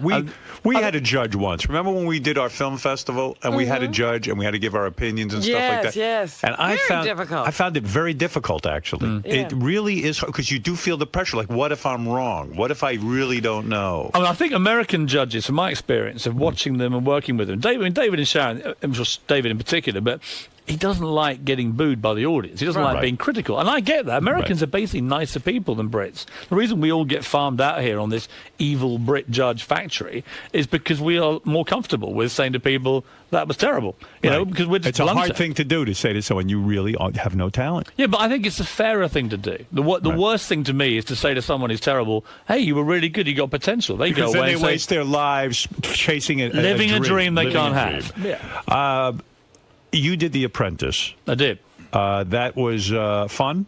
It was a month on the streets of New York. Why with did everyone a hate bunch of D-list wackos. It was great. Yeah, but why did everyone hate you? People were threatening to quit the show because they couldn't stand to be with the only you. ones who wanted to quit the show because of me were the New Yorkers, and I thought they were a disgrace to their city. Who is a New Yorker? Stephen Baldwin. I mean, he spent half the time lecturing me about God, and then the other half he'd be saying, God, man, when I was a Hellraiser, I had 10 hookers in Vegas. I was like, well, make your mind up, way. Yeah, right. Which side of the fence are you going to dance, Steve? He wanted you to know he once had a life. Yeah, and then Vinny Pastore morphed into Don Corleone, and every 2 minutes he'd go, you better watch your back next time you're in New York. And eventually I said, you are not Don Corleone, right? That's you're a character. Vinny Pastore, all right? You're a soprano by day, but by night you're just So blown. you're saying that Vinny Pastore now thinks he's a real soprano. Yes. And you're saying that Stephen Baldwin's religion is... I think he had complex issues about which side of the fence he wanted to Do you think dance. he's really religious, or is this a shtick to get him some attention? I wouldn't question his integrity I in would. the religion. Why don't we? You're right. I think it probably is. Yeah. I think it's a load of why are you horseshit. going to be nice now? I think he wants to be. I think he wakes up on a Sunday morning, he turns on his telly, and he sees these guys going blah blah blah and making millions, and he thinks he wants a piece of the action. It's my honest view. You have said that being on The Apprentice, that Ivanka, the daughter, Donald's daughter, is so beautiful that you almost couldn't concentrate on being on the show. I couldn't. She was dazzling. Stunning. What a catch, huh? Oh, my God. And single, someone told me, right? Yeah. Yes. I mean, that could be my next reality TV show. Did you put the moves on her at all? Tried everything, but she was batting me away firmly. Would you consider dating her? Is she too young for you? Ivanka, if she begged me, but she'd have to beg. How old a girl are we talking about? Is she 20-something, right? I think she's like mid-20s. How old a guy are you, man? I'm 43, but I look younger, right? So would you date a girl in her mid-20s? I have dated a girl in my mid-20s. You have no problem with that? Absolutely none at all. Right. So how low will you go? Will you go to 18 years old? 22. 22 is your cutoff. And Ivanka fits the bill. Absolutely. What a catch that is, She would be. I mean, good-looking, money, the Donald whole at the deal. wedding. Smart. If she's listening. Actually, the funniest moment in The Apprentice involved you. You probably don't even know this, but eventually I was going on at Baldwin. We had to get a charity auction going and get people helping and everything else. And I was getting Simon Cowell, the Duchess of York, Andrew Lloyd Webber, all these people. Bang, bang, bang, bang, bang. Nothing from Baldwin. So he went up one night to go and sell tickets to the auction. Didn't sell a ticket, having trawled the clubs for 3 weeks. I said, it's your town. Surely you can find one person you know will buy a ticket. Anyway, eventually he said, okay, I know what we're going to do. We're going to get some publicity on Howard Stern. He's an old friend. He'll take me on. Blah, blah. So we set up this thing downstairs with your guys, and we're waiting there with the cameras, and I know what's going to happen. And as the seconds tick by and the minutes go by, and Stephen's just praying you call him, right? He's just praying. Please, Howard. Blew him off. Save my career. And at the last minute, it was like, something's just come up. And he just sat there staring into space. And I was like, so you're only... Cool. The only contact you said you had in New York just blew up on you. Oh, man. I blew him up. Waste That's great. of space. I had no idea I did that. And you brought me so much pleasure, Howard. Now you know a lot of people Yeah. from being an editor at a newspaper and all this stuff. The story goes that you are the man responsible for introducing Paul McCartney to Heather Mills. Completely true. Do you feel bad about How did you know Heather Mills? I was editor of the Daily Mirror, one of the big tabloids in England, and we had an event called the Pride of Britain Awards in 1999. And it was like a sort of saluting of ordinary people with big stars, presented them heroic awards and so on. And Heather Mills came and made a speech, and Paul McCartney hadn't appeared in public since Linda died about a year before. And he turned up halfway through the lunch, sits next to me, and it's like an amazing moment. Everyone goes crazy. Heather Mills gets up and makes this inspiring speech about landmines and so on. And you actually see, it's a video clip where Paul McCartney nudges me with his elbow and he says, "Who's this?" And to my utter, undying shame as a Beatles fan, I tell him, this girl's great and she's this and she's a vegetarian and she's got long blonde hair. And, you do the maths. And afterwards they met and they got on really well. Were you surprised that he was attracted to a girl with one leg? Seriously, I'm very shallow. That's a tough Did she know? Do you know, in all honesty, yes, I'm with you on that. I find it a bit weird. But did he know at that time that she had one leg? I don't know at the time. I don't know about that. I do know that he knew that he thought she was quite a nice person and not the greedy, grasping little gold-digging hoe that she turned out to be. So I would like to publicly apologise to Paul McCartney because Have you seen him since? Yeah, I keep apologising. He keeps reassuring me and sort of comforting me and saying, "Don't worry, man." I said, "Look, I saw his daughter last week and she just shook her head at me and said, why? Why us? Why did you choose our family?" Right. Stella McCartney hated Stella's very cool but guy. She hated her. Yeah, and she said, "Dad, what the hell are you doing with this woman?"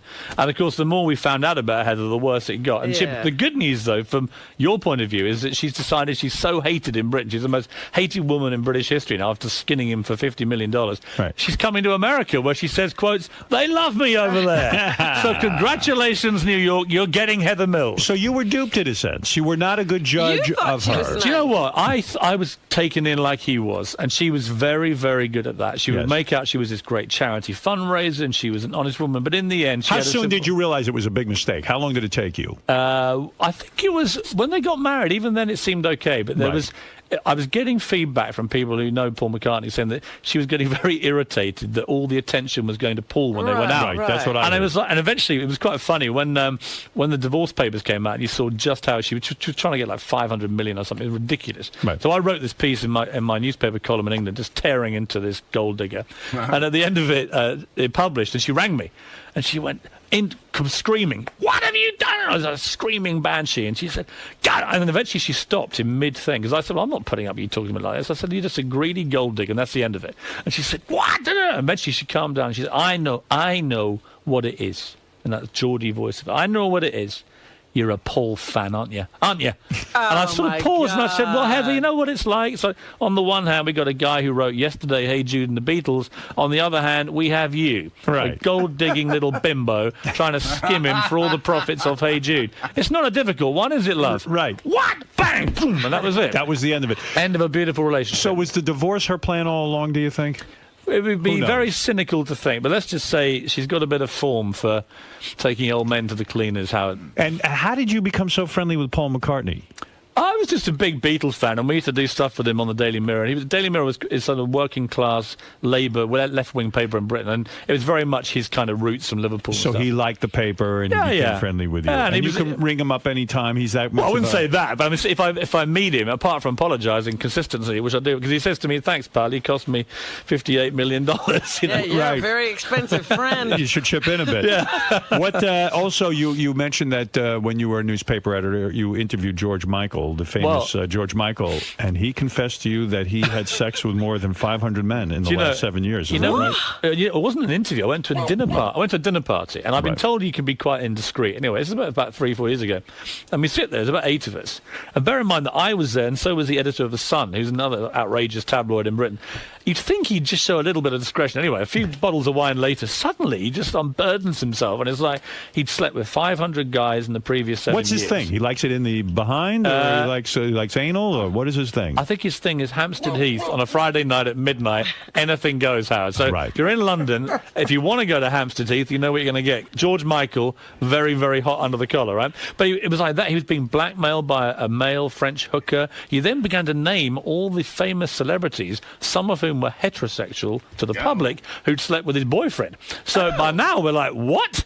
Wow. He's telling this to you, who is a tabloid reporter. Yeah, and afterwards, of course, I obviously put it all in my book, and he was like, how could you be so indiscreet? I was like, George, you invite 2 tabloid editors to your dinner party, you then tell us you slept with 500 guys. What do you think we're going to do? It's like putting a big lion into a cage and chucking it some raw meat, you know? But people continually invite you to these dinner parties. They do. And yet you can be obnoxious at the dinner party. For example, you were invited to Madonna and Guy Ritchie's home, and you said to Guy Ritchie, hey, You used to be a bartender. Go get me a drink. Well, he was a bartender. He was my yes. bartender. I live in a place called Wandsworth in South London. And the Guy Ritchie I knew used to be the deputy. He wasn't even the head barman. He was the deputy head barman of a place called Joe's Brasserie. And I used to go in there and click my fingers, and this guy would run off and get me my beer. Next time I see him, unbelievably, he's standing next to Madonna. And I was like, what? So I go to a guy called Marco Pierre White. He's a famous chef, right? He's doing a show at the moment for NBC. And great guy. I saw him last night. Marco had a 40th birthday party in which he invited 40 guests. Right. And 2 of them are Madonna and Guy Ritchie. So I've had a few drinks by now, and I'm thinking, well, this could be quite funny. So that's Madonna, grim-faced, not drinking, doing a bit of Kabbalah and aerobics, the usual kind of crap. As she does all her stuff, she walks past, and there's already been... She's in a bad mood because there was an outrageous comedian called Bernard Manning. Yeah. Remember Bernard Manning? Not really. I mean, the most offensive, racist, sexist pig you'd meet in your life. And he'd done his half-hour turn, and I remember because Madonna had this cap on, like a racing cap. And after about 20 minutes, she obviously wasn't laughing. Guy Ritchie was laughing. She wasn't laughing at all. And he just looked down at her and he went, "You're right, love." He didn't know who the hell she was. And he went, "You know what you look like?" And there's a famous jockey in England called Lester Piggott, right? Famous jockey. And she went, "You look like fucking Lester Piggott's sister." Like this. And Madonna just sat there in this cloth cap, dying of death, and everyone was howling at her. So she was already in a bad mood. So as they got up to walk around, I just said, "Hey, Guy, for old time's sake, mate, get the beers in, can you?" And he was laughing. She was incandescent. I mean, wow. You find her attractive? Not at all, mate. Not a good-looking woman. I mean, never has been. You don't like her. And you know what? 50 years old. Put the clothes back on, love. Is Guy Ritchie He's all right. He's a cool guy. A good guy. I like him. Do you think he's in the marriage because he's in love with Madonna, or is he a guy who wants I think you'd have to be in love to stay in there that long. I mean, I like Guy Ritchie. He's a good bloke. I just find her it's just demeaning to be doing it at 50. Put the clothes back on. Let your kids do it. You know what I mean? That's right. She's too old for that. Yeah. Did you put the guys that George Michael outed in your book? Well, I couldn't put them all in because some of them it would have been a bit of a surprise to their wives. Who'd you put in there? Who did we put in there? I think I better be careful here. I mean, Did you get sued over the book? No, because I was careful Are there about different laws here and there? Has your book been published here? I just don't think it'd be wise for me to start rattling off the names of famous Hollywood men who are married. Only the ones that are in your book. Yeah, I'm just trying to think who we put in there. Maybe you better be careful. I think I better be careful. Let's put it this way, Howard. I'm happy to name them. That's great stuff. Well, Piers, you're doing well. Let's face it. Piers Morgan is on America's Got Talent Tuesday nights at 9 o'clock on NBC. You're clearly in the zone. I mean, it sounds like you're becoming America's favorite. I don't like that. Say that again. America's favorite. Thank you, Howard. Piers Morgan, I'm happy to meet you. Can I say I've met everyone, right? Nelson Mandela, the Queen of England, Tony Blair, Arnold Schwarzenegger. When they told me Howard Stern wanted me on his show, greatest moment of my career. Oh, isn't that Kid great? you not? Thank you. Read your book, watched the movie, listened to your shows back in England. Thank you. This is the career highlight. And how? And where are you living now? I live in London and then LA most of the time doing the talent show. And you got a big house? I mean, you must have a big spread, right? Of course. Unbelievable. Getting bigger by the year, Hab. And when I get one as big as yours, I'll be dying a happy man. And you've had sex with 2 women at the same time? No. Not yet. No, but I'm hoping if I hang out with you a bit, I might get a bit nearer that. You're a judge. How are you in the sack? Very, very, very good. I asked Lennox Lewis that question because Lennox was on The Celebrity Apprentice, and I do interviews for GQ magazine, and I always say to everybody, "Are you good in bed?" Right? It's just a great question because whatever they say, Lennox Lewis, the boxer, and Lennox just went, "No." I looked forward. I went, "You don't argue with Lennox." He went, "No," and there was a long pause, and he went, "I'm great." What makes a man great in bed? Stamina, willpower, selflessness. Forget all that. You just got to be hung like a donkey, right? Are you hung like a donkey? Absolutely. Really? Yes. How many inches? How many are you? You want the honest truth? Yeah. Robin, what was I was just about 6 inches. Just under 6, right? Just How many? Under. Just about 6 inches. Oh, I'm bigger than you. That's all that matters. Really? If I die, I want my epitaph to say, hung better than Howard Stern. That'll be fine for me. Ever urinate on a woman? No. Never. Never. What's the weirdest thing you ever did? I had that conversation earlier. Not happy about that. What is very uncomfortable. Drinking a cup of coffee at 8 in the morning. I don't want to hear that kind of filth, Howard. What is the weirdest thing you ever did with a woman? I don't really do weird things. Was your buttocks ever eaten by a woman? Tongue right we up. always have the impression that the British are kinky. We're not that kinky. I suspect Simon's kinkier than me. Is it true that Lennox Lewis is a great chess player? He's a fantastic chess player. Are you a fantastic chess player? I thought I was. We played chess every day on The Apprentice to while away the boring hours when Vinny Pastore was dying of a heart attack and Stephen Baldwin was telling us about hookers in Vegas and then preaching to us. And we played chess every day. We played 39 games. Chess is a big game in England. And I love chess. I was my school chess champion, played it all my life. What is your rating? Well, I don't know what rating is here. We don't really do it that way where we are, but I'm not bad at chess. Right. Lennox beat me 38 times out of 39. Wow. And what he did to make it worse... You must have been shocked because he's a boxer. I mean, exactly. And he says his mum taught him and his mum's better than he is. But the great thing about Lennox is he couldn't stop showboating. So just before he made the crucial move to beat me, he'd stand up and then very slowly walk around the room like a kind of funeral march. What a dick. And it was like, so I would be thinking, I've got him, I've got the bastard, right? I'm in here, bang. Went in to get it, and suddenly he'd get up, and I'd go, not again, where's he going? And this slow walk around the room. I mean, terrible gloating. Would you play the game with time controls, or there were no time controls? Well, we had days to spare, so there was no time control. But he plays chess like he boxed. So he's very, very cunning. He's very quick with a jab. Boom, boom, boom, boom. And before you know it, he's just all over the place. Really? He's a fantastic chess player. I mean, he would be able to give any serious chess player a game. Do you ever play chess on the internet? I'm going to start playing with him on the internet because he lives mainly in Jamaica now. I see. But he's terrific. Okay, I won't get too into the chess thing, but I'm always curious because Howard, I you should play You should play Piers. I would love to play Piers. I would love to You play. should have your own internet league. You play chess? I do. We should have a game. I enjoy the game. I think we should get Lennox in because he's brilliant. Well, we will have a little round robin. Let's won't get we? Lennox. Next time he's in New York, let's get it on. Let's have the Howard Stern Chess Championship. Let's go, man. Come on. We'll get Heather Mills. Yeah, we'll get Yes. George Michael. All right. That way we're going to get loads of stories, and she's going to skim us for our money. Perfect. Well, I've never actually played someone of regular intelligence. I only play retarded people in chess. Yeah. And I always win. But You'll do well with me. As long as someone has a low IQ. Let me ask Pierce something. Do you think it takes away from the fun to play on the internet? Because Howard doesn't play with a board ever, right? Well, it'd I be would fun. like to. First of all, in America, you can't find anyone to play on a board. So I go on this ICC, the Internet Chess Club. Yeah, I know It's it. a I know it. worldwide thing, and Yeah, you yeah. go on and you play different people. I would love to play somebody in person. Go down to Washington Square Park. Well, The no, trouble but is, if can go to you don't those play clubs. with a real board, you can't chuck everything everywhere when you lose, which is quite a pleasure sometimes. I think, isn't it? It is. Yes. Do you get embarrassed when Lennox Lewis beats you 32 times? Oh my God, it was humiliating. But I thought I may as well write about this. I wrote about being beaten by Lennox at chess, and it was like, it was funny. Some people were like, "Well, don't be so surprised. Not all boxers are thick." Lennox is one of the sharpest guys I've ever met, and that's why he, in the end, it's interesting.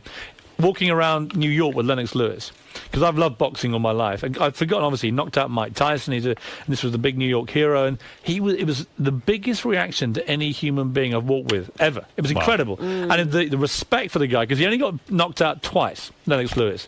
And both times he said to me, I went back and I beat those people. Right. And that was very important to him. So he beat everybody there was to beat. And it was this chess mind all the time, always 3 moves ahead. Great guy. The other great guy who I heard you do on here was Tito Ortiz. Yes. What a charming guy he was.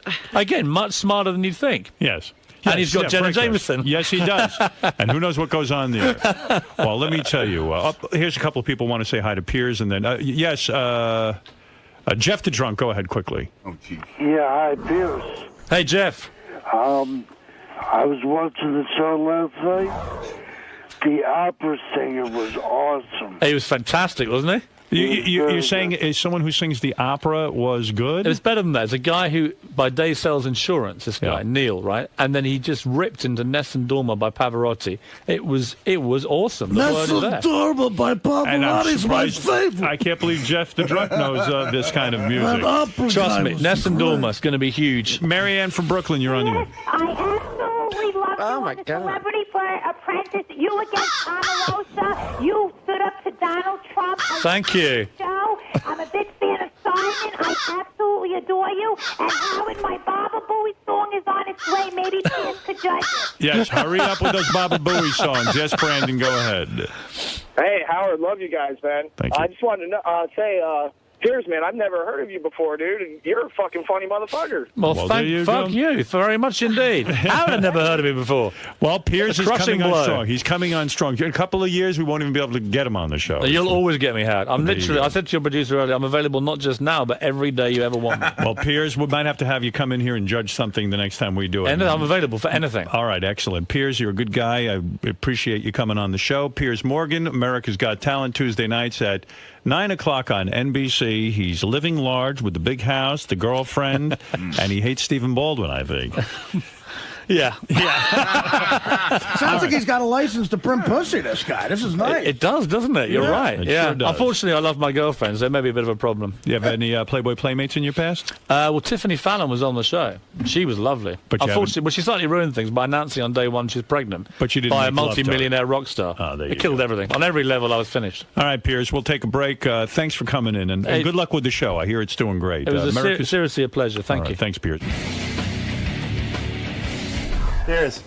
Survived, Howard. How was that, Survived, man? Fantastic. Looks like you made a new fan and a chess partner. Well, I'm going to be playing chess with Howard and Lennox, and I feel like we've just bonded, lifetime relationship. So what did you like about doing Howard's show? We can say what the hell you like, can't you? It's fantastic. And he just goes with it. In fact, the more disgusting and depraved you get, the more he likes it. And that was brilliant. You know what? Howard's a legend. I mean, in my neck of the woods back in London, all we know about Howard is there's one DJ in the world worth going on, is Howard Stern. He's the number one. And I've done a lot of radio, a lot of TV in my life. Now I've done Howard Stern. I can die a happy man. All right, man. It was a great interview. Thanks for stopping by.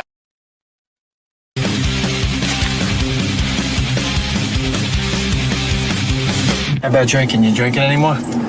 Oh, me? No, I quit drinking, dude. You never gonna drink again? Nope. You wanna stop at the bar by the Chinese restaurant? Just get a quick shot, me and you, and then we'll go. What, Chinese place, you mean? Yeah, the bar they got in the back. Oh, the Chinese bar?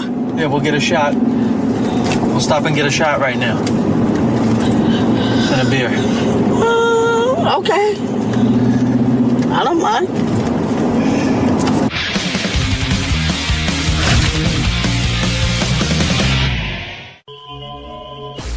About your coworkers. And learning about Sal is just such a gold mine. I mean, the guy's so fucked up. This is a song, Sal used to fancy himself a rapper, but I mean, like before he was with us and everything. He really was serious about it. Yeah. So, I mean, this song is so whacked out. This was a song that Sal did in 1992 with his old band. And I don't know how Gary got a hold of it. This is the greatest. You talk about old school Italians. Is this the rap band? Or his rap band. Okay. This song is called Free John Gotti. Can I just give you the name of the band? Yeah, what is it? The Pizza Connection. Yeah, because Sal worked in a pizzeria. Of course. There was a bunch of guys who worked in pizzeria. I mean, listen to the thoughts behind this. Like, you got to question, like, what fucking mental case writes a song like this? How did we not find out about this? This is the greatest song ever. He wouldn't tell us. John Gotti was framed. It's the government to blame. Now the U.S. attorney's got a claim to fame. A hero to most, we toast and salute him. Others get close, step off, no one shoot him. Teflon Don, he'll never be a con. 12 more people are sure to be God. No justice, so we bust it straight in your face. Respect John Gotti, the Italian race. Respect John Gotti, the Italian race. That's something else. Write a song about Christopher Columbus. They were respecting John Gotti. Yeah. Wow. Free John Gotti. Respect John Gotti, the Italian race. Like, who writes a song defending John Gotti? Listen, what do I know? But first of all, Sal goes, the Teflon Don He'll will never be a con. He'll never be a con. Meanwhile, he was a con. Probably Sal jinxed him once he wrote the song. And secondly, I mean, well, out of all the Italians you could pick to honor in a song, why would you defend John Gotti? Could he come in and give us his rationale? I mean, it's unbelievable. I'm sure there's some serious thought behind it. Oh, very serious. When he explains it, it'll just get worse. I think the other song you wrote, the follow-up hit, was Al Capone was a sweetheart. Hey, I'm getting notes here, from everybody. Somebody said, Sal said his dad loved the song and thought it was going to make the family millions. Yeah. My dad heard it. He goes, man, this is going to bail us out. That's when you knew you had nothing. Why would you write this? I don't know. Was he a hero of yours? I mean, be honest. I think when you were young, when I was young, I was a little naive. I don't know. Is this if the that kind really of talk you heard about around the house, like John Gotti's a good man? Oh yeah, that's all my dad would talk about. I mean, this guy was like Jesus Christ in our house. Really? Oh yeah. Well, my dad's an old school Sicilian, and he used to play cards with those guys back in the day. But he certainly knew that they were up to criminal activity, right? So he's what is that mentality where you know a guy's up to criminal activity, but you think he's great. He's great. I think you know, I don't get that. With my father, as long as you put a buck on the table, it's a buck on the table. You know, as long as you provide no matter what you do, no matter what the situation was. Yeah, there's a lot of things about my dad that I'm finding out now that's just crazy. I can't even fathom You know it. what? Giselle grew up in this bizarro world, and we wonder why he's bizarre. Oh, he's so sick. Sal is so sick. My dad used to come home with white bag, like, you know those white bakery bags? Yeah. You know, like 2 o'clock in the morning with 2 bags of cash and sit at the table and start laying it out on the table, like stacks of money. And nobody would. Owner. Yeah, and nobody would question it, you know. And then one day he'd just come home with a new boat and stuff, and then the boat would disappear. What was he up to? We never even went on the boat. We had a boat. Now we don't have a boat. I mean, you'd have a boat, and then the next day you didn't have a boat. We had the boat he brought the boat to my grandmother's house, and he put it in the backyard. He's like, hey, we got a new boat and everything else. And all of a sudden, we were like, we couldn't wait to go on the boat. And about a month later, the boat disappeared. They're like, Dad, what happened to the boat? Never mind the boat. Don't bring up the boat. Shut up. Right. So Mayday. I think with the rap stuff, I mean, I was talking to my cousin Vinny also had a pizzeria as well. It sounds so cliche. Pizzeria. Yeah, pizzeria. And pizzeria. You're no longer in the vortex. You can get out of it and say pizzeria. Yeah, that's how normal people say pizza. You're an idiot. Pizza. And he was just like, hey, I don't know how to put this, but he's like, they make rap songs. They're making a shitload of money. We're Italian. We should be able to do the same thing. We could do this better. We're smarter. We're brighter. Look, this Gotti guy. We gotta do something. So the fucking light bulb goes above my stupid head. I'm like, hey, how about a free John Gotti song? And that's how this came. Did your dad put up the money for the production and everything? No, this was real cheap. This is so bad. What do you mean real cheap? Where would you do this? It sounds like there's some production on it. I did this in a studio in... So who paid for the studio time? Your dad? I think me and my cousin Vinny split this one. What'd this cost you? About $700. Back then it was a lot of money, actually. Free John Gotti.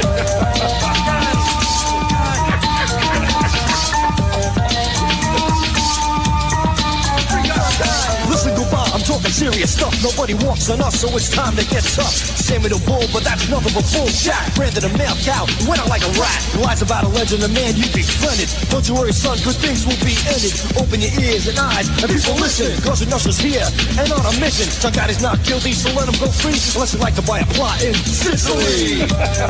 Oh, man. Richard, that's Richard's favorite line. I can picture you sending this to John Gotti. I'm sure you did. Oh, yeah. I mean, we were driving through the streets of Brooklyn and Howard Beach blasting this. People looked at us like we were fucking nuts. Yeah, Nobody came up and said, where can I get that? No, nobody at all. This went absolutely nowhere but in the garbage immediately. You didn't get any attention with it? No. Nothing? No. I kind of... It's on those wicked keyboards. One finger.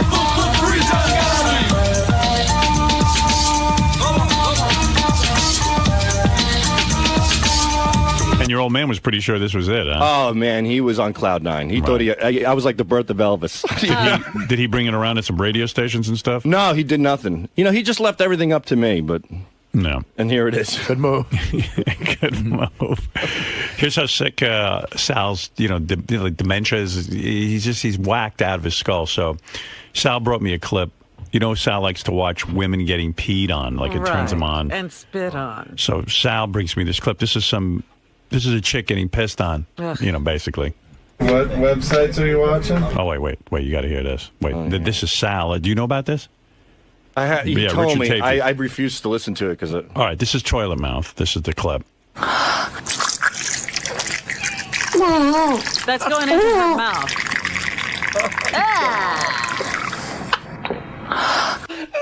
Holy shit. So Sal's in the office. Patty's less offensive. Look at his reaction. He loves it. It was like pouring a cup of coffee. He was just frothing at the top and pouring over. It did sound like a Maxwell House commercial.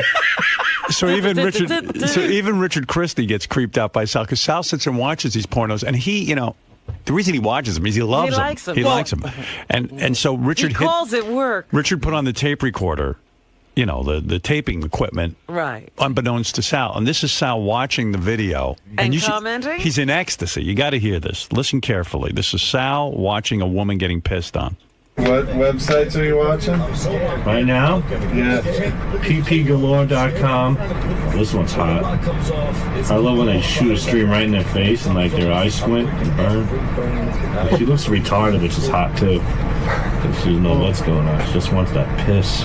Looks like an old lady. That's even better. To the guy. So far, he's getting turned on by the fact that the piss is burning her eyes out. And she might be retarded. And she might be retarded, which is hot. She looks like an old lady, which is hot. And he likes old ladies. Guys ever piss and come at the same time? No. I love when a guy comes on a girl's face and then another dude will come over and rinse it off with a good pissing. Oh my god. I could jerk off to that in 10 seconds. This is the best one. The vagina shooting the pee in her face while she's blowing a guy at the same time. This is the best.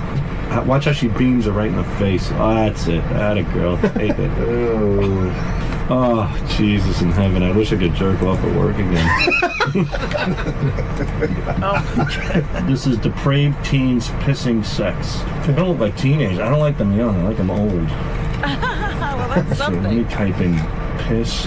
I like when they look like shit, like the girl next door, because that's the girl who's saying, hey, you know, I got nothing better going on in my life. I need to get peed on for attention. Like a hot chick, is just doing it for the money. This is hot. By the way, this is what goes on back in their office all day. That office I built them. Oh my God! Would you close that down? This is the conversation that's been condemned. Richard, what's going on? Oh my God, he's frothing up her mouth. It's bubbles. It's like her mouth is overflowing like a volcano of piss. Oh man! Oh, I gotta hear the sound on this one.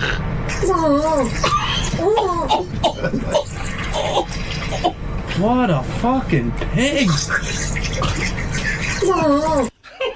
Meanwhile, so this man, that's disturbing. This is a girl doing what you want. Now she's a fucking pig. Well, that's what he likes about it. Yeah. I mean, he hates women so much. No, I got to take some. I so admire Sal. them. I so admire them. Sal, just get used to the idea. Just sort of take it in. Anybody's willing to get peed on in the mouth. You don't think this is really like your admire whole, like, not to play psychiatrist here, but the older women, your mother, pissing on her face. You're angry with your mom for not standing up to your dad. Come on, man. True. Come on, man. I'm angry at my mom. I don't have to be Sigmund Freud to figure this one out. I don't know. Not too many guys sit there and go, I wish I could beat off watching a woman drink piss. I mean, it's a weird thing. Yeah, Sal, I'm telling you, there's nothing sexual about that to me at all. And then to say, I want some guy to come on her and then another guy to wash it off with piss. That is the hottest. You see, that's what I'm saying, man. You're so... But I'm not into shit or anything. I'm not into scat or fecal stuff. And what was the thing you liked? The woman is pissing? Oh, this was wonderful. This girl was on her knees, and she's giving a guy oral sex, and as she's doing it, there's another girl in a chair with her legs up, and she's shooting a stream of piss right in her face while she's blowing this guy at the same time. It's like she's being showered with urine and blowing this guy. And that gets you completely crazy. It drives me... I can't even explain. What do you think it is? It's amazing. I mean, with me, I couldn't beat off to that for 100 years. I don't know what it is. I think that when a woman is willing to succumb to something like that degrading, I think it's a turn on. Right. So you don't think you want to degrade women? You do. How you feel about you're angry with your wife, you're angry with your mother, you're angry with all the women. Do you think little girls sit there and say to themselves, boy, if somebody really loves me, they'll pee on me? You think secretly they want that? In Sal's world, they do. In Germany, they do. I mean, I don't know. Is that where most of these videos come from? Yeah. No. You think little girls grow up in Germany wanting to be pissed on? I don't know. That's their dream. Next time you see Heidi Klum, ask her. I'm not running a farm of pee girls. Did you ever get to piss on a woman after you came? No, never. But that would be a fantasy of yours. Maybe a little bit. Wash off your cum with your piss. Oh, that would be fantastic. Yeah, you would love that. I think I'd rather watch it. What part of it do you think you like? When it burns their eyes? Not necessarily burn. I don't want them to be hurt. I don't like to see anybody hurt, but I like the fact that, they're willing to, put themselves in that situation. Like, they're so horny and so dirty and so psychotic that they're willing to get pee in their eyes for you. I mean, that is, to me, that's the ultimate sacrifice. They're psychotic. I have to beg for a hand job at home. You got a girl who's goggling piss on video for millions of people to see. You got to applaud somebody like that. Do you? All right, Ben, you're on the air in Williston, North Dakota. Hey, Mega Dildos, Howard. Mega Dildos. Sal, listen, I thought this was like an act for you until that that Richard recording that without unbeknownst to you, you're fucked up, dude. Seriously, you need help. He does. Yeah, I mean, the reason that... I can't understand how... Jesus Christ, your wife must be out of her mind to stay with you. Well, the reason that tape is so powerful, a lot of people think Sal's a shtick, but he's not. I mean, that's him sitting... He doesn't know a tape's going. Well, I do research for the show, Ben, and when I watch these videos, you know, you're going to comment on them. Right. But you're doing research and you want to go jerk off? That's not research, Sal. That is you saying, I love this. This isn't research. If I didn't work for the Stern Show, I'd be at home jerking off right now to this shit. Well, no, I wouldn't be. No. Or for Howard Stern. No, I wouldn't be some creep in a basement jerking off to pee porn. Look, if pee porn wasn't pee porn. If pee porn wasn't popular, Howard, it wouldn't be all over the internet. Is that what it's called, pee porn? Well, pee porn. We pee fetishists call it pee porn. If pee porn wasn't popular... Say that 10 times fast. All right, Sal, thank you. I just want to give people a glimpse into your world. I think there's plenty of people out there who enjoy piss porn. It's been around for quite some time. Would you like to piss on your wife? Nah. What? Why not? Would you like to piss on your wife and watch her drink it? No. Not her. Would you?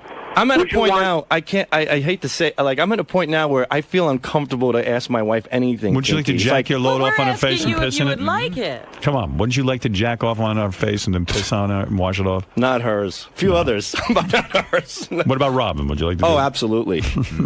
Absolutely. Well, Especially, I think you'd better try your wife first. The glaze against the brown skin, it would glisten like a Christmas tree. You better try your wife first. Right. Because it could be dangerous with her. All right, thank you, But Sal. it's not I don't think it's that a big of a deal. Pee porn is out there. It does exist. You know, I'm not into vomiting or anything like that or shit. You know, child porn, kiddie porn exists. Yeah, wait, to make that comparison. Richard told me to find that website. Sal Googled the words piss and MILF. Yeah. MILF.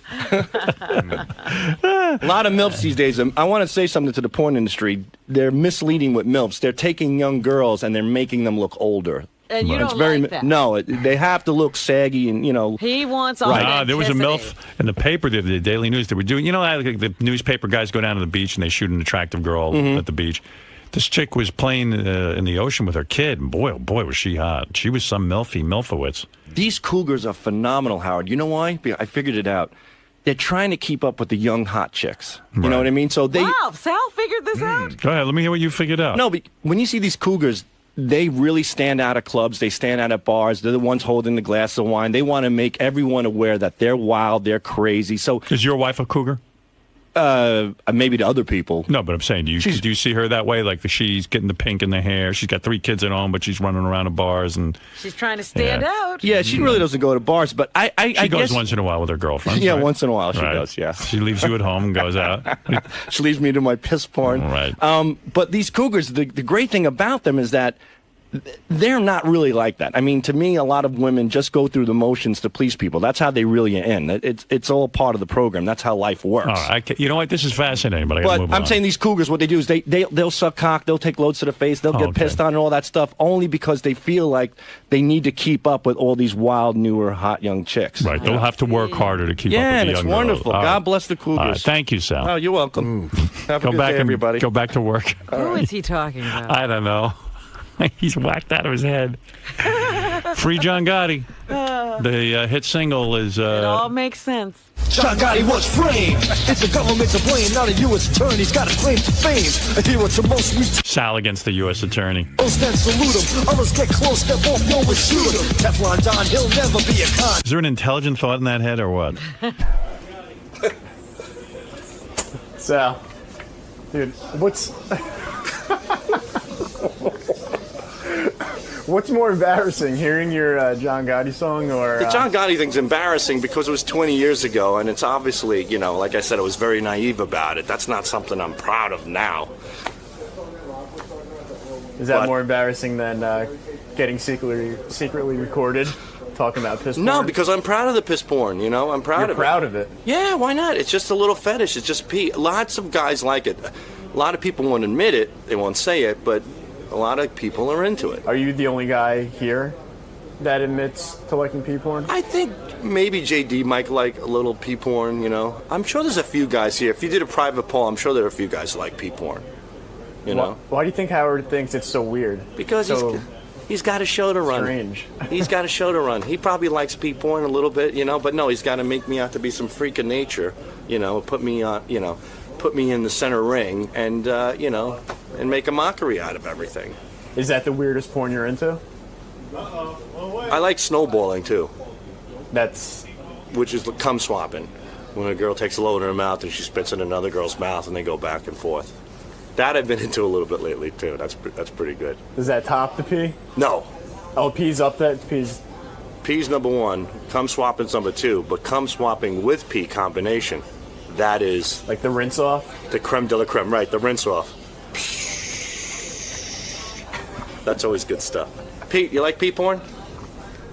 I think I would resort to P-porn, I think, I think it would be something interesting. There you go.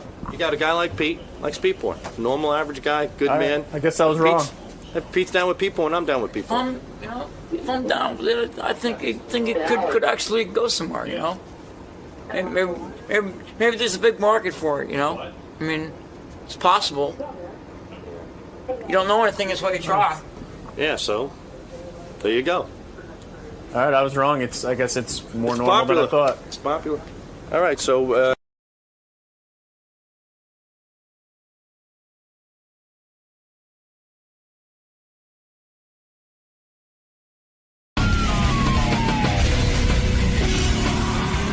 Richard. What are you doing here again? Thought I had you whacked. How you doing, man? You don't give a shit. I do. I do. Admit to me that you don't. I've been really. Give a shit about what? That you don't really care how I'm doing. I do. It's not genuine. But I want you. Town Hall this Saturday, 17th with Belzer, and I'm shooting curb, and I'm alive, and I'm still unhappy with your whole performance. I'm sorry. I'm doing holding my best. the camera about it, but your questions blow. Look, I'm looking out for you. You're a young kid. Thank you. And you want to do. I don't know what you're going to do. What are you going to go from this to be a pharmacist or something? Possibly. Not filmmaker. No. No, this is not your bag. No, I think you should just count pills, put it in bottles. Thank you for the advice. But don't you hate me now, don't you? No. You believe what I said? This. I'm joking. It was a fucking goof. I think you're brilliant. I've seen your things cut together. They're unbelievable. It's like thank you. It's like I don't know. It's like you're starting a new kind of cinema. With the Howard Stern Show. So, Richard. Yeah. You excited to be back? It's been a while. You doing this again? Again, one more time. Why, did you blow it the first time? No, we always do too. All right, just be quiet for a second, because I'm going to fucking snap. I'm always happy to be here. Been here for 25 years. When you were one, when you were looking at your dick and saying, it better grow, I was already in this room. Well, not this station, okay? Love the guys. It's a circus in there. Artie, I should have a lot of fun with Artie. Yeah, what are you gonna talk to him about? He's a mess, isn't he? Is he a mess? He's a drug addict like me. All drug addicts are a mess. I just have 15 years sober. You have some advice for him? Huh? You have advice for him? Advice for anyone. Doesn't have to be a star like him. But if he asks me, I'll tell him. I think it's pretty astounding what the guys, everyone, it's like a microcosm of the world what people are telling him to do. But he knows what to do. No one can fucking tell him what to do. He wants to have a better life. He'll clean up. If not, we fucking work on our eulogies. That's where it's at. Because, he's getting coddled by a lot of people. I told him he's a funny motherfucker. He's really funny. And he can go on stage and have a great life and make a lot of bread and have a great life. But if he goes down this road that he's going down, seemingly, it'll end. Hopefully you can talk some sense into him. I can't. Just professionals who can do that. I've already told him what I thought. He's just a big bullshit artist. I'm a bullshit. The only difference between me and him is that I'm not using and drinking. But we're addicts. We're fucking nutcases. And I'll die an addict, even if I don't drink or use again. And he knows the deal. He's just playing around. He's in denial. I just hope he doesn't bottom under the grass. That's all. Love the guy. Do you have enough of this fucking soap opera? I've had enough. You had enough. I have a gun. I'm going to shoot you right in your fucking head if you don't turn that off. Many people know Richard Lewis as a comedian. What they don't know is, because they didn't read his book, but I did, many years ago, he hit rock bottom when he was addicted horribly to champagne and fell asleep at a movie premiere. What? That was his bottom. That was his rock bottom, screening. and he hasn't had a drink since. Wow. And he recently was helping Artie. You know, he doesn't even know Artie. I've from a hole in the actually- wall. He reached out. I've Richard actually Lewis, read his book. Yeah, Richard Lewis is a good man. He's a good guy. And I'll prove to you why he's a good guy. But like I said, he hit rock bottom years ago when he fell asleep at a movie premiere when he was addicted to champagne. He loves it when you belittle him. I read his It was crystal meth, by the way. Crystal meth. He told me the drug. Richard, you were horribly addicted. It's like Artie on Jeopardy. I'll take crystal meth for 100,000. Let's get ready to rumble. Happy the way, birthday. I don't know. Happy birthday. I don't know if you know this, Hi, Richard. Rob. Because of you, Artie had extensive fake therapy with a guy you recommended. I've been keeping up with it. Yeah, you know, somebody told me a great story. What a shock. Here's just to bring you up to date. Richard Lewis, who was here the last time. Big said- shock. Oh, I'm shocked that you lied. Yeah. Richard Lewis was here the last time, and he was describing his own battle with alcohol addiction. Like I said, he hit rock bottom when he fell asleep at a movie premiere.